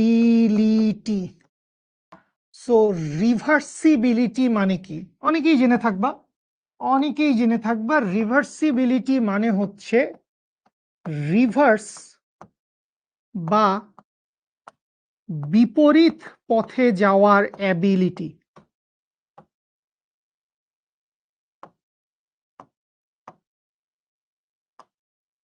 রিভার্স বা বিপরীত পথে যাওয়ার অ্যাবিলিটি, এটাকে আমরা কি বলি, এটাকে আমরা বলি হচ্ছে রিভার্সিবিলিটি। ঠিক আছে, আচ্ছা। সো রিভার্সিবিলিটির ব্যাপারটা কিরকম, রিভার্সিবিলিটির ব্যাপারটা খুবই সহজ। দুই লাইন আমি তোমাদেরকে বলার আগেই তোমাদের মনে হবে এইসব তো আমরা পারি, এইসব তো আমরা পারি, কেন আমাদেরকে এত সহজ জিনিস পড়াচ্ছেন? ঠিক আছে, লাইন এত মোটা কেন, বিভেদ তল এত লম্বা হইলে কেমন হবে? আমি মনে করি এই হচ্ছে একটা বিভেদ তল, আর এই বিভেদ তলের উপর এই মনে করি হচ্ছে অভিলম্ব। ধরে নিলাম এইটা হচ্ছে হালকা মাধ্যম, হালকা করে লিখছি, আর এইটা হচ্ছে ঘন মাধ্যম। তাহলে ঘটনাটা কি ছিল, আমি ধরে নিলাম যে আলোক রশ্মি হচ্ছে কি করছে, আলোক রশ্মি হচ্ছে ঘন মাধ্যমের উপর আপতিত হয়েছে, হালকা মাধ্যম থেকে ঘন মাধ্যমের উপর আপতিত হয়েছে। এই বরাবর যাওয়ার কথা, এই বরাবর যাইতে পারলো না, এই বরাবর যাইতে না পাইরেও কি করলো, এই বরাবর যাইতে না পাইরেও হচ্ছে এই দিক বরাবর চলে আসছে। ঠিক আছে, তাহলে এই অ্যাঙ্গেলটা কি, এই অ্যাঙ্গেলটা হচ্ছে এখানে, এইটা হচ্ছে আপতন কোণ আই, আর এইটা কি, এইটা হচ্ছে প্রতিসরণ কোণ আর। এই তো ঘটনা, তাই না? আচ্ছা, সো এখন রিভার্সিবিলিটি বা রিভার্স পথে যাওয়ার অ্যাবিলিটি, এটা আমাকে যেটা বলে যে আমি যদি হুবহু এই জিনিসটাকে ঘুরায় দেই, আর আলোক রশ্মির যদি আমি গতি পরিবর্তন করি, অর্থাৎ আলোক রশ্মির গতি পরিবর্তন বলতে যদি আমি এই ঘটনা ঘটাই যে আলোক রশ্মি এবার কি করলো, আলোক রশ্মি এবার আই কোণে আপতিত হইল। আলোক রশ্মি কি করলো, আলোক রশ্মি এবার আই কোণে আপতিত হইল। আলোক রশ্মি আই কোণে আপতিত হইছে। সো এই আলোক রশ্মি যদি আই কোণে আপতিত হয়, তাহলে এই আলোক রশ্মি কি করবে, এই আলোক রশ্মি ঠিকই আর কোণে প্রতিসরিত হয়ে চলে যাবে, এবং এই দুইটা অ্যাঙ্গেল হুবহু সেম থাকবে যদি মাধ্যম সেম থাকে। ঠিক আছে, আলোক রশ্মি যেই পথে আসছে ঠিক সেই পথেই ব্যাক করতে পারে যদি মাধ্যম ঠিক থাকে। ঠিক আছে, ইচ্ছা দিতেন, নাইলে তো কেউ জিজ্ঞেস করবে অ্যাবিলিটি মানে ক্ষমতা, ক্ষমতা। ঠিক বলছে? আচ্ছা, ওকে, এই যে দুষ্টু ছেলে, দুষ্টু ছেলেদের আমি নাম পড়ি না ক্লাসে। ওকে, বুঝতে পারছি। সো আলোক রশ্মি বিপরীত পথে যাবে, বিপরীত মুখে গমন, বিপরীত মুখে গমন বা বিপরীত পথে গমন, এভাবেও মনে রাখতে পারি। এটা হচ্ছে আলোক রশ্মি। কি আলোক রশ্মি হচ্ছে বিপরীত পথে গমন করে। ঠিক আছে, আচ্ছা, কি বুঝেন নাই? কি বুঝেন নাই? আলোক রশ্মি যদি 60 ডিগ্রি কোণে এসে পড়ে, 30 ডিগ্রি কোণে যদি প্রতিফলিত হয়, প্রতিসরিত হয়, নিচের থেকে যদি 30 ডিগ্রি কোণে গিয়ে পড়ে, তাইলে 60 ডিগ্রি কোণে প্রতিসরিত হবে। একই জিনিস। ঠিক আছে, হ্যাঁ, লেন্স পড়ানো হবে, লেন্স পড়ানো হবে, অবশ্যই লেন্স পড়ানো হবে, লেন্স না পড়ানোর কি আছে। তো এই হচ্ছে রিভার্সিবিলিটি। রিভার্সিবিলিটি মানে হচ্ছে বিপরীত দিকে যাওয়ার ক্ষমতা আর কি, বিপরীত দিকে যাওয়ার ক্ষমতা। ঠিক আছে, ওকে, মাধ্যম তো সেম থাকবে। দেখো, দুইটা মাধ্যম সেম। আমি তোমাকে খুব সিম্পল বলি, আমি একটা অঙ্ক দিয়েই তোমাকে যদি বলি, ধরো এইটা যদি বায়ু হয় আর এইটা যদি পানি হয়, সো বায়ু মাধ্যম থেকে আমি ধরে নিলাম যে আলোক রশ্মি হচ্ছে 60 ডিগ্রি কোণে এসে পড়ছে, তাইলে প্রতিসরণ কোণের মান কত হবে? সো পানির যদি 4/3 হয়, তাহলে প্রতিসরণ কোণের মান কত হবে? Sine i by sine r সমান mu water, that means 4/3 sine 60, তাহলে 4/3 ডিভাইডেড বাই সাইন 60।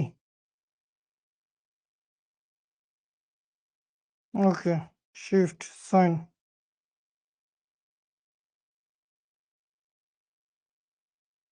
তো এটার ভ্যালু কত আসে? এটার value most probably 35 point something আসে। 40.5 আসলে কেমনে? ফার্মাট কাকুকে কবে পড়াবেন? ফার্মাট কাকুকে পড়াবো ইনশাল্লাহ। ঠিক আছে, ওকে, ফাইন। তাহলে এখান থেকে আর এর যেই ভ্যালু আসবে, আর এর ভ্যালু যদি, এটা কি 35 আসে না 40 আসে? কত আসে রে? তোরা আমাকে ঠিক করে বলছিস না, তোরা চাচ্ছিস আমি অঙ্কটা করি, তাই না? যে mu water divided by mu air সমান সমান হচ্ছে sine I divided by sine of R, তাইলে সাইন অফ আর সমান, তার মানে সাইন 60 ডিভাইডেড বাই 1.33 করলে আসে এইটা, শিফট সাইন করলে আসে হচ্ছে 40.63। তাইলে আর এর ভ্যালু কত আসে? আর এর ভ্যালু আসে হচ্ছে 40.63 ডিগ্রি। তো এই হচ্ছে ঘটনা। এখন তুমি যদি এই পুরা জিনিসটাকে উল্টায় দাও, অর্থাৎ তুমি যদি আই এর মান 40.63 ডিগ্রি বসাও, তাইলে আর এর ভ্যালু নিয়ার অ্যাবাউট 60 ডিগ্রি আসবে। সো এইটাই হচ্ছে রিভার্সিবিলিটি। ঠিক আছে, অ্যাঙ্গেল একই থাকবে, জাস্ট মাধ্যম দুইটা ঘুরে যাবে, সবসময় একই অ্যাঙ্গেলে ফেরত যাবে যদি মাধ্যম সেম থাকে। অবশ্যই মাধ্যম সেম থাকতে হবে যদি এখানে বায়ু থাকে এবং যদি এখানে পানি থাকে। ঠিক আছে, আচ্ছা, ওকে, ফাইন। এই চ্যাপ্টার অনেকগুলা ক্লাস লাগবে, কোটি কোটি ক্লাস লাগবে এই চ্যাপ্টারে। আচ্ছা, এরপরে চলে আসি আরেকটা ছোট্ট কনসেপ্ট, এইটাও মোস্ট প্রবাবলি আমরা 9-10-এ পড়ছিলাম। সেইটা হচ্ছে সংকট কোণ। লিখবো না, সংকট কোণ লিখলে মনে হয় সংকটে আসি। আমি লিখি হচ্ছে ক্রিটিক্যাল অ্যাঙ্গেল, বা এইটাকে আমরা বলি হচ্ছে ক্রান্তি কোণ, বা এইটাকে আপনারা হয়তো অনেকে সংকট কোণ বলে থাকেন। ঠিক আছে, আর আরেকটা জিনিস কি আছে? আরেকটা জিনিস আছে হচ্ছে টোটাল ইন্টারনাল রিফ্লেকশন,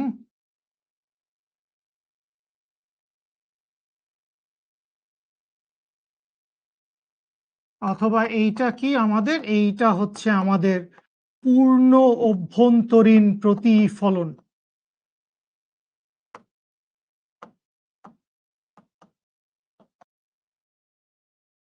ঠিক আছে, আচ্ছা। তো এই যে ক্রিটিক্যাল অ্যাঙ্গেল আছে এবং টোটাল ইন্টারনাল রিফ্লেকশন আছে, এই দুইটার জন্য একটা শর্ত আপনাকে সবার আগে মেনটেইন করতে হবে, সেইটা হচ্ছে আলোক রশ্মি। আলোক রশ্মি কি করতে হবে? আলোক রশ্মি হচ্ছে ঘন মাধ্যম থেকে হালকা মাধ্যমের দিকে যাইতে হবে। আলোক রশ্মি কি করতে হবে? আলোক রশ্মি ঘন মাধ্যম থেকে হালকা মাধ্যমের দিকে যাইতে হবে, নাইলে টোটাল ইন্টারনাল রিফ্লেকশন আর অথবা ক্রিটিক্যাল অ্যাঙ্গেল, এই দুইটা কখনো মেনটেন হবে না। এই দুইটা মেনটেন হওয়ার জন্য সবসময় আমাদের এই শর্ত অবশ্যই ফলো করতে হবে। আলো কি করবে? আলো হচ্ছে ঘন মাধ্যম থেকে হালকা মাধ্যমের দিকে যাবে। সো কাহিনী আমরা জানি সবাই, কাহিনী আমি পেঁচাবো না, এক লাইনেই শেষ করে দিতে চাই। কাহিনী আমি এক লাইনেই শেষ করতে চাই। আমি ধরে নিলাম এই হচ্ছে আমার দেশের অবস্থা, এই হচ্ছে আমার অভিলম্ব। তো এখন এই অবস্থা থেকে আমি এই কি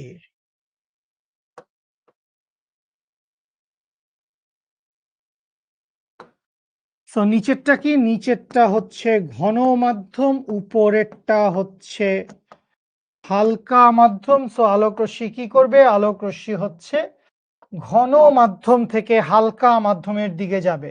সো আলোক রশ্মি ঘন মাধ্যম থেকে হালকা মাধ্যমের দিকে যদি যায়, যে আপতন কোণের জন্য প্রতিসরণ কোণের মান কি হবে? যে আপতন কোণের জন্য প্রতিসরণ কোণের মান 90 ডিগ্রি হবে, অর্থাৎ আর ইকুয়ালস টু 90 ডিগ্রি হবে, যার জন্য সেই আপতন কোণটাকেই আমরা কি বলবো? সেই আপতন কোণটাকেই আমরা বলবো হচ্ছে ক্রিটিক্যাল অ্যাঙ্গেল বা সংকট কোণ। যে আপতন কোণের জন্য প্রতিসরণ কোণের মান হচ্ছে 90 ডিগ্রি, সেটাকেই আমরা বলবো হচ্ছে সংকট কোণ বা ক্রিটিক্যাল অ্যাঙ্গেল। এইটাকে আমরা লিখি হচ্ছে থিটা সি দিয়ে, ক্রিটিক্যাল অ্যাঙ্গেল। ঠিক আছে? আচ্ছা, আর এই যে এইটা দেখতে পাইছি, বেসিক্যালি এইটা তো আমার দরকার নাই, আমার দরকার হচ্ছে বেসিক্যালি এইটা।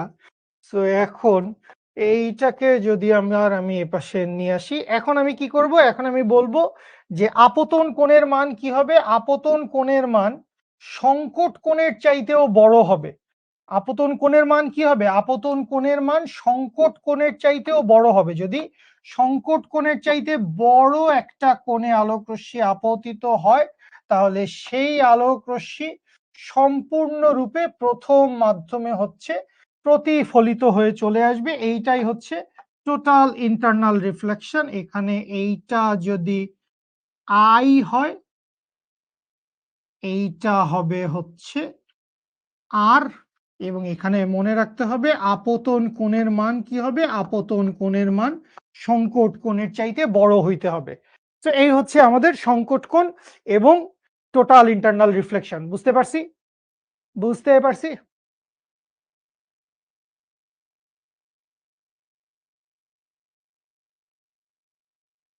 সব সময় কি আপতন কোণ থেকে প্রতিসরণ কোণের দিকে যাবে, নাকি প্রতিসরণ থেকে আপতন? আপতন না হইলে প্রতিসরণ কোত্থেকে হবে? আপতন না হইলে প্রতিসরণ কোত্থেকে হবে? বুঝলাম না। বুঝতে পারছি?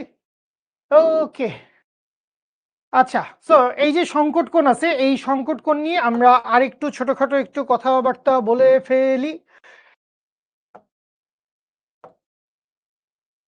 সংকট কোণ নিয়ে যদি আমরা আরেক, আল্লাহ আমি কিছু করি নাই, স্লাইড ফিরিয়ে দাও। আচ্ছা, সো এইখানে চলে আসেন, সংকট কোণ নিয়ে আমরা একটু কথাবার্তা বলে ফেলি। সো আমরা হচ্ছে এখানে কি করব? আমরা হচ্ছে এখানে আমাদের যেই জাতীয় সূত্র আছে, স্নেলের সূত্র, সেই জাতীয় সূত্রটা আমরা কাজে লাগাবো। ডিম আগে না মুরগি আগে, এটা আমাদের জানার দরকারই নাই, কারণ আমরা জানি হচ্ছে μ1 sin θ1 সমান সমান হচ্ছে μ2 sin θ2। যেইটা আগে আসুক যেইটা পরে আসুক আমার কিচ্ছু যায় আসে না। তাহলে 1 মানে কি? এইখান থেকে গেছে, তাহলে ঘন মাধ্যম। তাহলে আমি লিখবো হচ্ছে মিউ অফ ঘন into sine of theta c সমান সমান মিউ অফ হালকা into sine of theta two. মানে কি? থিটা টু মানে আর, তার মানে 90 ডিগ্রি, তার মানে 90 ডিগ্রি।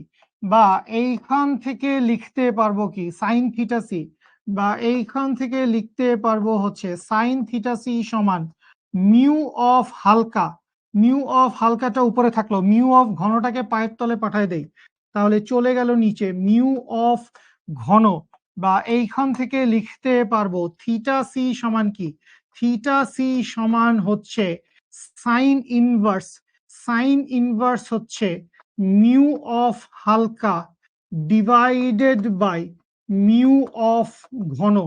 তাহলে থিটা সি সমান কি, ক্রিটিক্যাল অ্যাঙ্গেল সমান কি, ক্রিটিক্যাল অ্যাঙ্গেল সমান হচ্ছে, ক্রিটিক্যাল অ্যাঙ্গেল সমান হচ্ছে যে সাইন ইনভার্স মিউ অফ হালকা ডিভাইডেড বাই মিউ অফ ঘন।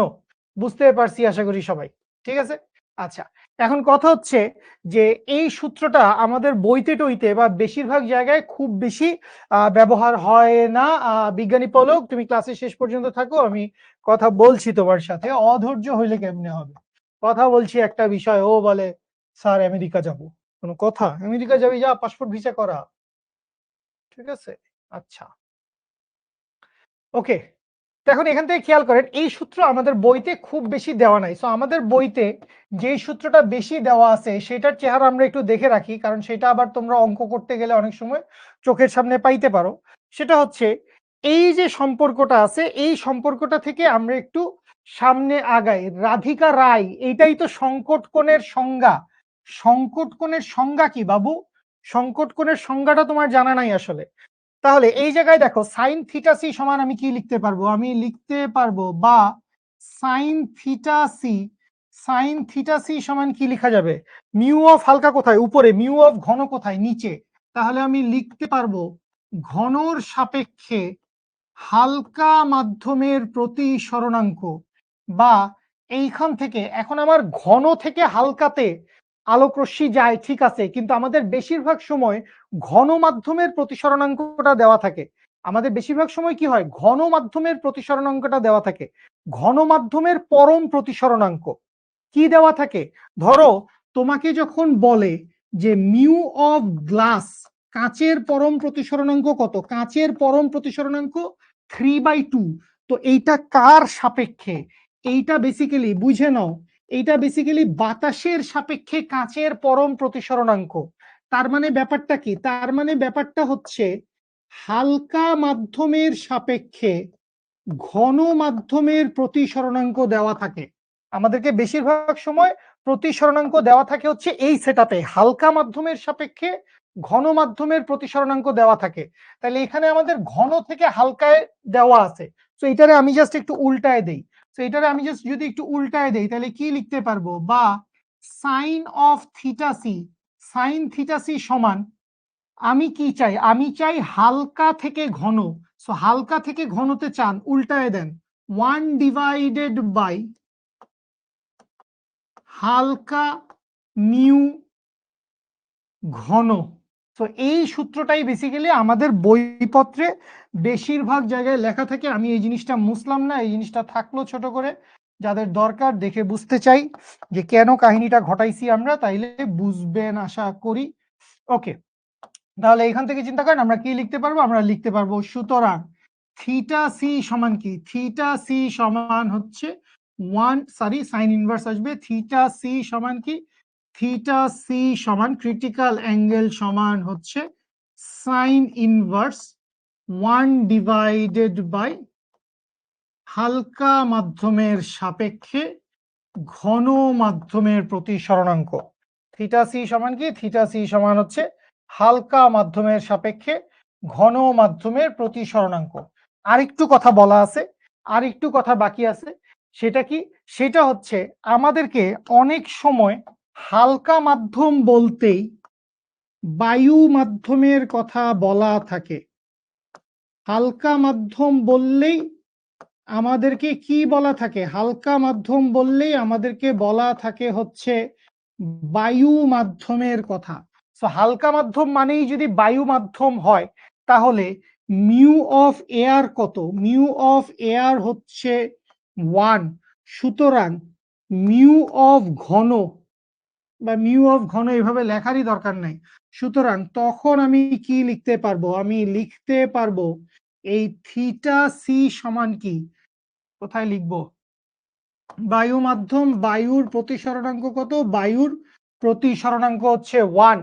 তাহলে থিটা সি সমান কি আসবে? থিটা সি সমান আসবে sine inverse 1 divided by mu of ঘন, মানে যদি হালকা মাধ্যমটা বায়ু মাধ্যম হয়, যদি হালকা মাধ্যমটা বায়ু মাধ্যম হয়, এটা আবার সবসময় লিখে দিস না, এটা হচ্ছে শুধুমাত্র হালকা মাধ্যমটা বায়ু মাধ্যম হওয়ার জন্য। আর নর্মালি হালকার সাপেক্ষে ঘন, ঘন হালকা বুঝবো কিভাবে? যার প্রতিসরণাঙ্ক বেশি সেইটা বেশি ঘন, যার প্রতিসরণাঙ্ক কম সেটা কম ঘন। ঠিক আছে, বুঝতে পারছি। তো এই হচ্ছে সংকট কোণ এবং প্রতিসরণাঙ্ক কোণ রিলেটেড কথাবার্তা। ঠিক আছে, আচ্ছা।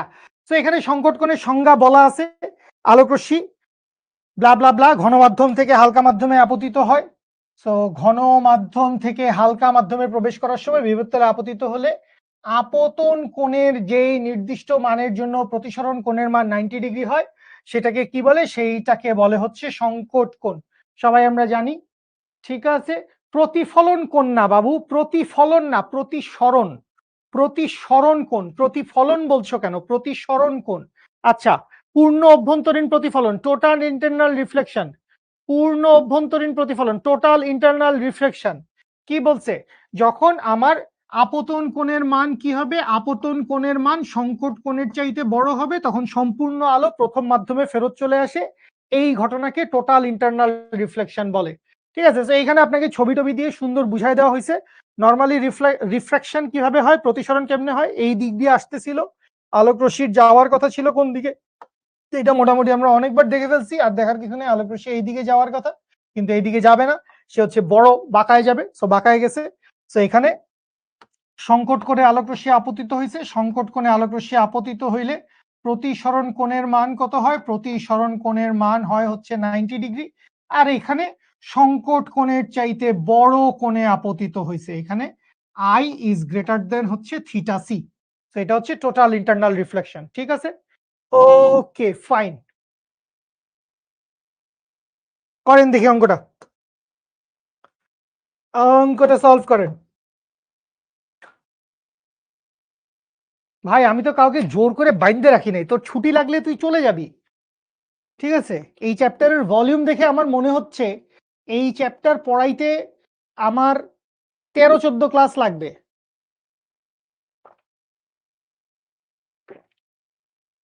শিখো ক্যাম্পাসে কিভাবে আসবেন? আপনি গুলশান 2-এ আসবেন। ঢাকা শহরের গুলশান 2 বলে একটা জায়গা আছে, গুলশান 2 নাম্বার গোল চত্বরের মোড়ে আসবেন। তারপরে তো একটা ঝামেলা, এরকম অফিসের ঠিকানা কি আমি দিতে পারি লাইভ ক্লাসে? একটু এনাম ভাই থেকে জিজ্ঞেস করতে হবে।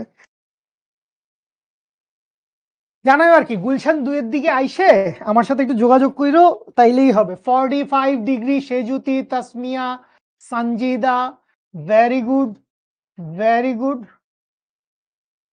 দিব? আরে সেরা, একদম ডিরেক্ট, ডিরেক্ট। এ ভাই আমাকে গ্রিন সিগন্যাল দিছে, আমাকে গ্রিন সিগন্যাল দিছে। ঠিক আছে, আমরা এই অফিস হয়তো পাল্টাইতে পারে, বেশি দিন আমরা থাকবো না, বাট স্টিল আপনি যদি শিখো ক্যাম্পাসে আসতে চান, এই কাহিনী আমি আমার এই শিখো লাইফে এই প্রথম করছি। আল্লাহ চাকরিটা যেন থাকে, আল্লাহ প্লিজ, বউ পোলা মেলা খাইতে হইতো। সো আপনি ঢাকা আসবেন, ঢাকা এসে আপনি আসবেন হচ্ছে গুলশান 2, গুলশান 2-এ আপনি আসবেন হচ্ছে রোড নং 92, হাউস নং 41, হাউসের নাম হচ্ছে দেহলি বা দেহলি, দেহলি বা দেহলি। তো দেহলিতে আসবেন। এটা ঢুকলেই আপনি দেখবেন লেখা আছে শিখো ক্যাম্পাস। এখানে ঢুকলেই দেখবেন সুন্দর আমাদের পক্ষীটা আঁকা আছে, এই লোগো আঁকার জন্য না আমার চাকরিটা চলে যায়। ঠিক আছে, সো চলে আসবেন। আপনি চলে আসছেন লিফটের 4 বা 5। আমি এখন লিফটের 4-এ আছি, বাট আমরা বসি হচ্ছে লিফটের 5-এ। ঠিক আছে, যাইলে কি সমস্যা হবে? না, যাইলে কোনো সমস্যা হবে না। এটা এনাম ভাই তোর পিঠের উপর তাল ফালাইতে পারে, আমি সেই গ্যারান্টি দিতে পারছি না।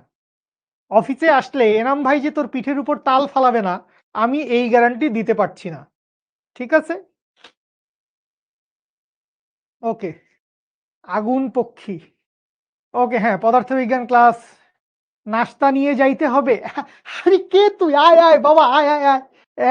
পেটে সিঙ্গারা সমোসা একটু গরম যেন থাকে, মিষ্টি পায়েস পুডিং। বাবু তোরা আয়, আমরা তোদেরকে আসলেই সামনাসামনি দেখি না, তোদের সাথে আমাদের আসলে ফেস টু ফেস দেখা সাক্ষাৎ হয় না, সো আমরা মিস করি তোদেরকে। আমরা তো আসলে যাদেরকেই দেখো, যেখানে তোরা অনেকেই শাওন ভাইয়ের কথা বলিস, এনাম ভাইয়ের কথা বলিস, নাইম চাচ্চু আছে, সৌরভ ভাইয়া আছে, আমি আছি, আমাদের অন্তর ভাইয়া আছে, তহিদ শাওন ভাইয়া আছে, যার কথাই বলেন না কেন, দিন শেষে আমরা সবাই তো আসলে এককালে অফলাইনের টিচার ছিলাম। তো আমরা তো স্টুডেন্টদেরকে, তোমাদেরকে সামনাসামনি দেখে অভ্যস্ত, তাই না? তো আহ এখন তো আমাদের সাথে তোমাদের ওভাবে দেখা হয় না, তো এই দেখা হওয়াটা অনেক আনন্দের, আমরা অনেক খুশি হই। তো আপনারা আসেন, আসেন। হ্যাঁ, আপনি লেবু নিয়ে আসেন, বড়ই নিয়ে আসেন, কিচ্ছু নিয়ে আইসেন না, শুধু আসেন, আইসে বলেন আমি এইচএসসি 26, ঠিক আছে, কোয়ার্টার 1 থেকে কোয়ার্টার 5-এ ছিলাম, বা শুধু কোয়ার্টার 5-এ ছিলাম, চলবে চলবে। ঠিক আছে, ওকে, ফাইন। আচ্ছা, আজকে আর পড়ালাম না, যদিও আমাদের আরো অনেকগুলো টপিক পড়ানোর ছিল, আরো অনেকগুলো টপিক পড়ানোর ছিল। সো এই যদিও এই অঙ্কটার অনেকে অ্যান্সার বলে ফেলছে, এই অঙ্কটার অনেকে অ্যান্সার বলে ফেলছে, সো আমি অ্যান্সারটা জানি বলে বলে দিচ্ছি। এইটার অ্যান্সার হচ্ছে 45 ডিগ্রি। ঠিক আছে, এইটার অ্যান্সার হচ্ছে 45 ডিগ্রি। এইটা হোমওয়ার্কের জন্য দিয়ে যাচ্ছি, আমার সময় আছে কিছু, সো কেউ যদি চাও আমার সাথে থাকতে পারো, কথাবার্তা বলতে পারো, আমি আসি। আচ্ছা, এরপরে একটা ম্যাথ দেওয়া আছে, এইটার আমি অ্যান্সার জানি না, এটাও সহজ অঙ্ক, খুব বেশি কঠিন অঙ্ক না, অতিরিক্ত সহজ অঙ্ক। সো এইটা হচ্ছে একটা হোমওয়ার্ক, এইটাও আমরা একটু করে ফেলবো। যার সাপেক্ষে বের করতে বলবে, যার সাপেক্ষে তো বের করতে বলে না, সবসময় মনে রাখেন, আমরা যে লিখি, আচ্ছা এটা কে জিজ্ঞেস করতেছে? শাহেদ, আমি তোর সাথে কথা বলতেছি, আমি তোর সাথে কথা বলতেছি। আচ্ছা, এখানে পূর্ণ অভ্যন্তরীণ প্রতিফলনের দুইটা শর্ত আছে। অপটিক্যাল ফাইবার বলে একটা জিনিস আছে, বই থেকে একটু হালকা রিডিং পড়ে নিও। এই পূর্ণ অভ্যন্তরীণ প্রতিফলন দিয়ে এই অপটিক্যাল ফাইবার ব্যবহার করা হয়। আর অপটিক্যাল ফাইবারের ব্যবহার কিছু দেওয়া আছে, চিকিৎসা কাজে বেসিক্যালি অপটিক্যাল ফাইবার ব্যবহৃত হয়। ঠিক আছে, আর প্রিজম টেলিস্কোপ বলে একটা জিনিস আছে, এইটাও জাস্ট বই থেকে একটু জাস্ট রিডিং পড়ে নিও, নাথিং এলস। 45 ডিগ্রি কোণে দুইটা প্রিজম বিছাইলে আমরা প্রিজম টেলিস্কোপ পাই, যদিও আমাদের এই চ্যাপ্টারে প্রিজম নিয়ে আলাদা করে কথাবার্তা আছে। ঠিক আছে, প্রিজম নিয়ে আলাদা কথা আছে, ওইটা আমরা সামনে গেলে বলবো। ঠিক আছে, প্রিজম নিয়ে আমাদের আলাদা কথাবার্তা আছে, ওইটা আমরা সামনে গেলে বলবো, প্রিজম নিয়ে এখন চিন্তা ভাবনা করার দরকার নাই। ঠিক আছে, সো এই পর্যন্ত থাকুক, এই পর্যন্ত আমরা আজকে থাকতেছি। আমাদের আজকের তারিখ কত রে? তারিখ ভুলে যাচ্ছি কেন দেশের? 23শে জুলাই। সো এই হচ্ছে আমাদের 23/7/2025। ঠিক আছে, ওকে, ফাইন, ঠিক আছে। হ্যাঁ, ছুটি, বাট একটু 5-10 মিনিট সময় আছে তো, আমার বাফার টাইম আছে অনেক। ওকে, আসেন, আজকের ক্লাসের ডাউট কি কি আছে বলেন। আজকের ক্লাসের ডাউট, আমি আগের কোনো ক্লাসের কোনো টপিকের ডাউটের কথা বলতে চাই না।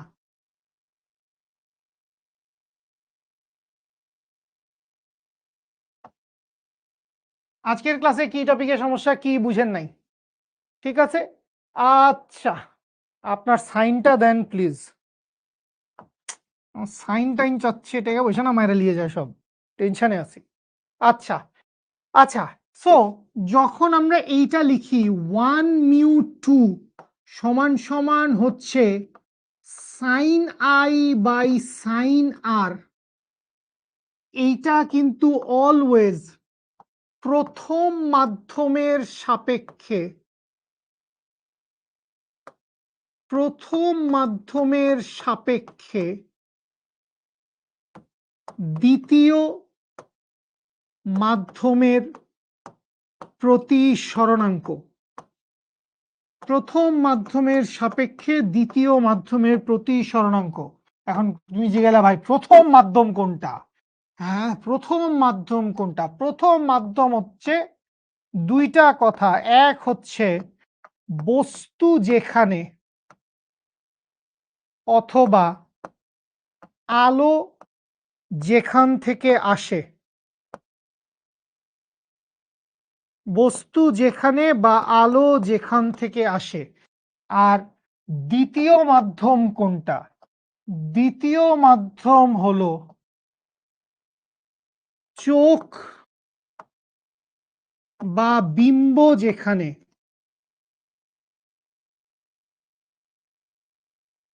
অথবা আলো যেখানে প্রবেশ করে, আলো যেখানে প্রবেশ করে।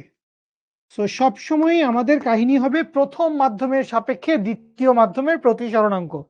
ঠিক আছে, নাইম ইসলাম ফার্স্ট এইচডব্লিউটা করে দেন। দিব না।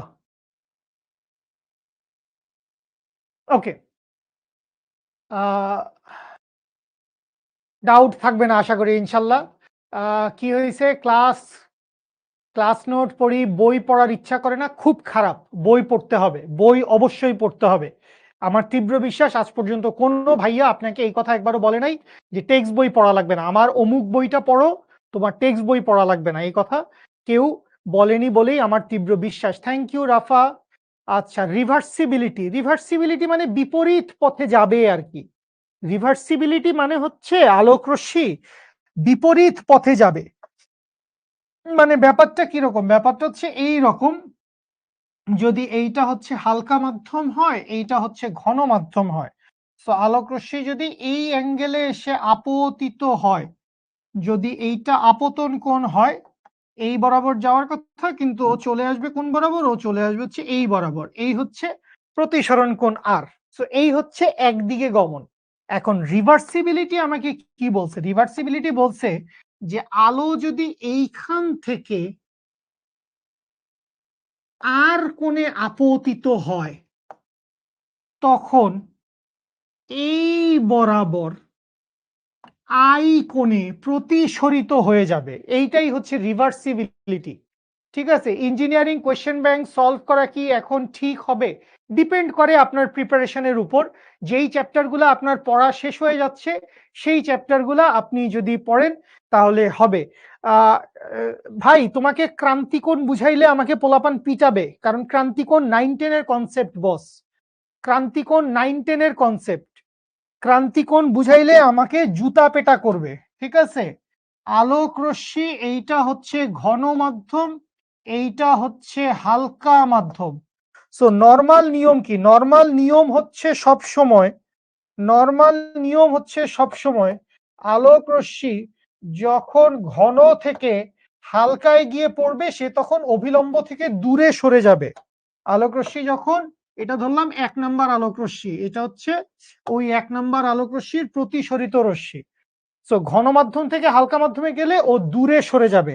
এখন যদি এমন একটা কোণে আপতিত হয়, যেই কোণে আপতিত হওয়ার জন্য প্রতিসরণ কোণের মান হয়ে গেছে 90 ডিগ্রি, যেই কোণে আপতিত হওয়ার জন্য প্রতিসরণ কোণের মান কি হয়ে গেছে?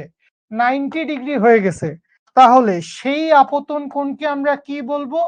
সেই আপতন কোণকে আমরা বলবো হচ্ছে সংকট কোণ, ক্রিটিক্যাল অ্যাঙ্গেল। ঠিক আছে, এই আপতন কোণটাই হচ্ছে ক্রিটিক্যাল অ্যাঙ্গেল। ঠিক আছে, ওটা তো হোমওয়ার্ক দিছি সাদিকুর রহমান, হোমওয়ার্ক দিছি, চেষ্টা করিস বাবা। বাবা রে বাবা, দুটো ক্লাস হোমওয়ার্ক দিয়েছি, দুটো অঙ্ক হোমওয়ার্ক দিয়েছি, সে দুটো অঙ্ক। পদার্থবিজ্ঞান দ্বিতীয় পত্রে কোন চ্যাপ্টার গুলা বেশি ইম্পর্টেন্ট? তাপগতিবিদ্যা ইম্পর্টেন্ট, স্থিরতড়িৎ ইম্পর্টেন্ট, চলতড়িৎ ইম্পর্টেন্ট। চতুর্থ অধ্যায় যেটা হচ্ছে তড়িতের চৌম্বক ক্রিয়া, যেটা আমরা এই কোয়ার্টারে পড়বো, সেটা ইম্পর্টেন্ট।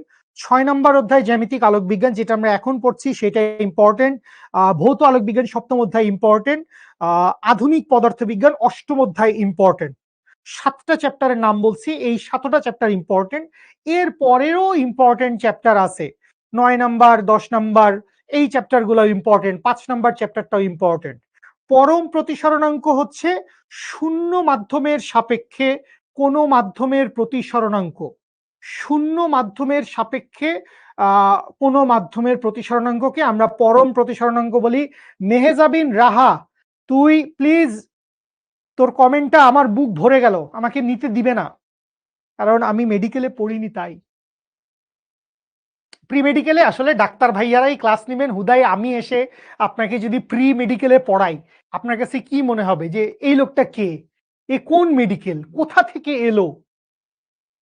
হ্যাঁ, প্রি ইঞ্জিনিয়ারিং এ ভর্তি হও, প্রি ইঞ্জিনিয়ারিং এ ইনশাল্লাহ আমি সবগুলো ফিজিক্স ক্লাস নিব না, সবগুলো ফিজিক্স ক্লাস নিব না, শুভ ভাইয়া আছে, শুভ ভাই নিবে, তো মাহিন ভাইয়াও নিতে পারে কিছু।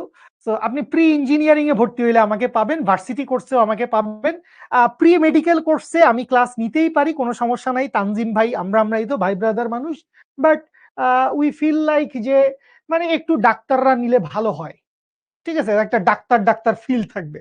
আর দিন শেষে নেওয়াই যায় ফিজিক্স ক্লাস, আমি নিতেই পারি, বাট আসি, আল্লাহ ভরসা, লাভ ইউ। ঠিক আছে, okay, fine, thank you so much. সবই তো ইম্পর্টেন্ট বললেন। আরে ভাই, আসলেই সব ইম্পর্টেন্ট, আমি কি করব? সাত্বিক সাহা একটা চমৎকার প্রশ্ন করেছে, ভাইয়া আপনার নাম কি? আমার নাম হিরণময় বাউলিয়া, আমার নাম হিরণময় বাউলিয়া। ঠিক আছে, ওকে, ওকে, ফাইন। প্রি ভার্সিটির আসলে কোনো দরকার নাই, there is nothing call pre varsity. ও মেহজাবিন রাহাত কাব্য, আমি সরি, ওইটুকুই দেখা গেছে, লাভ ইউ সো মাচ। ঠিক আছে, কাব্য, কাব্য, মেহজাবিন কাব্য। সো প্রি ভার্সিটি বলে কিছু হয় না, প্লিজ এডি প্রিমনি করিস না তো ভাই।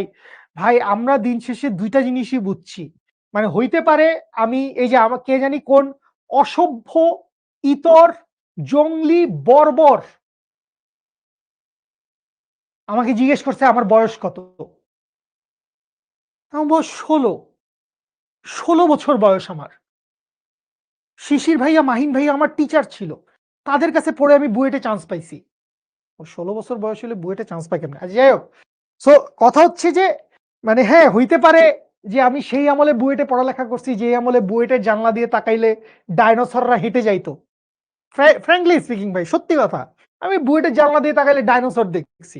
তো তারপরও ভাই আমরা তো এইচএসসি পরীক্ষা দিছি, আমরা তো বুয়েট অ্যাডমিশন টেস্ট পরীক্ষা দিছি, তাই না? তো আমরা ভাই দুইটাই জিনিস বুঝছি, এইচএসসি, অ্যাডমিশন।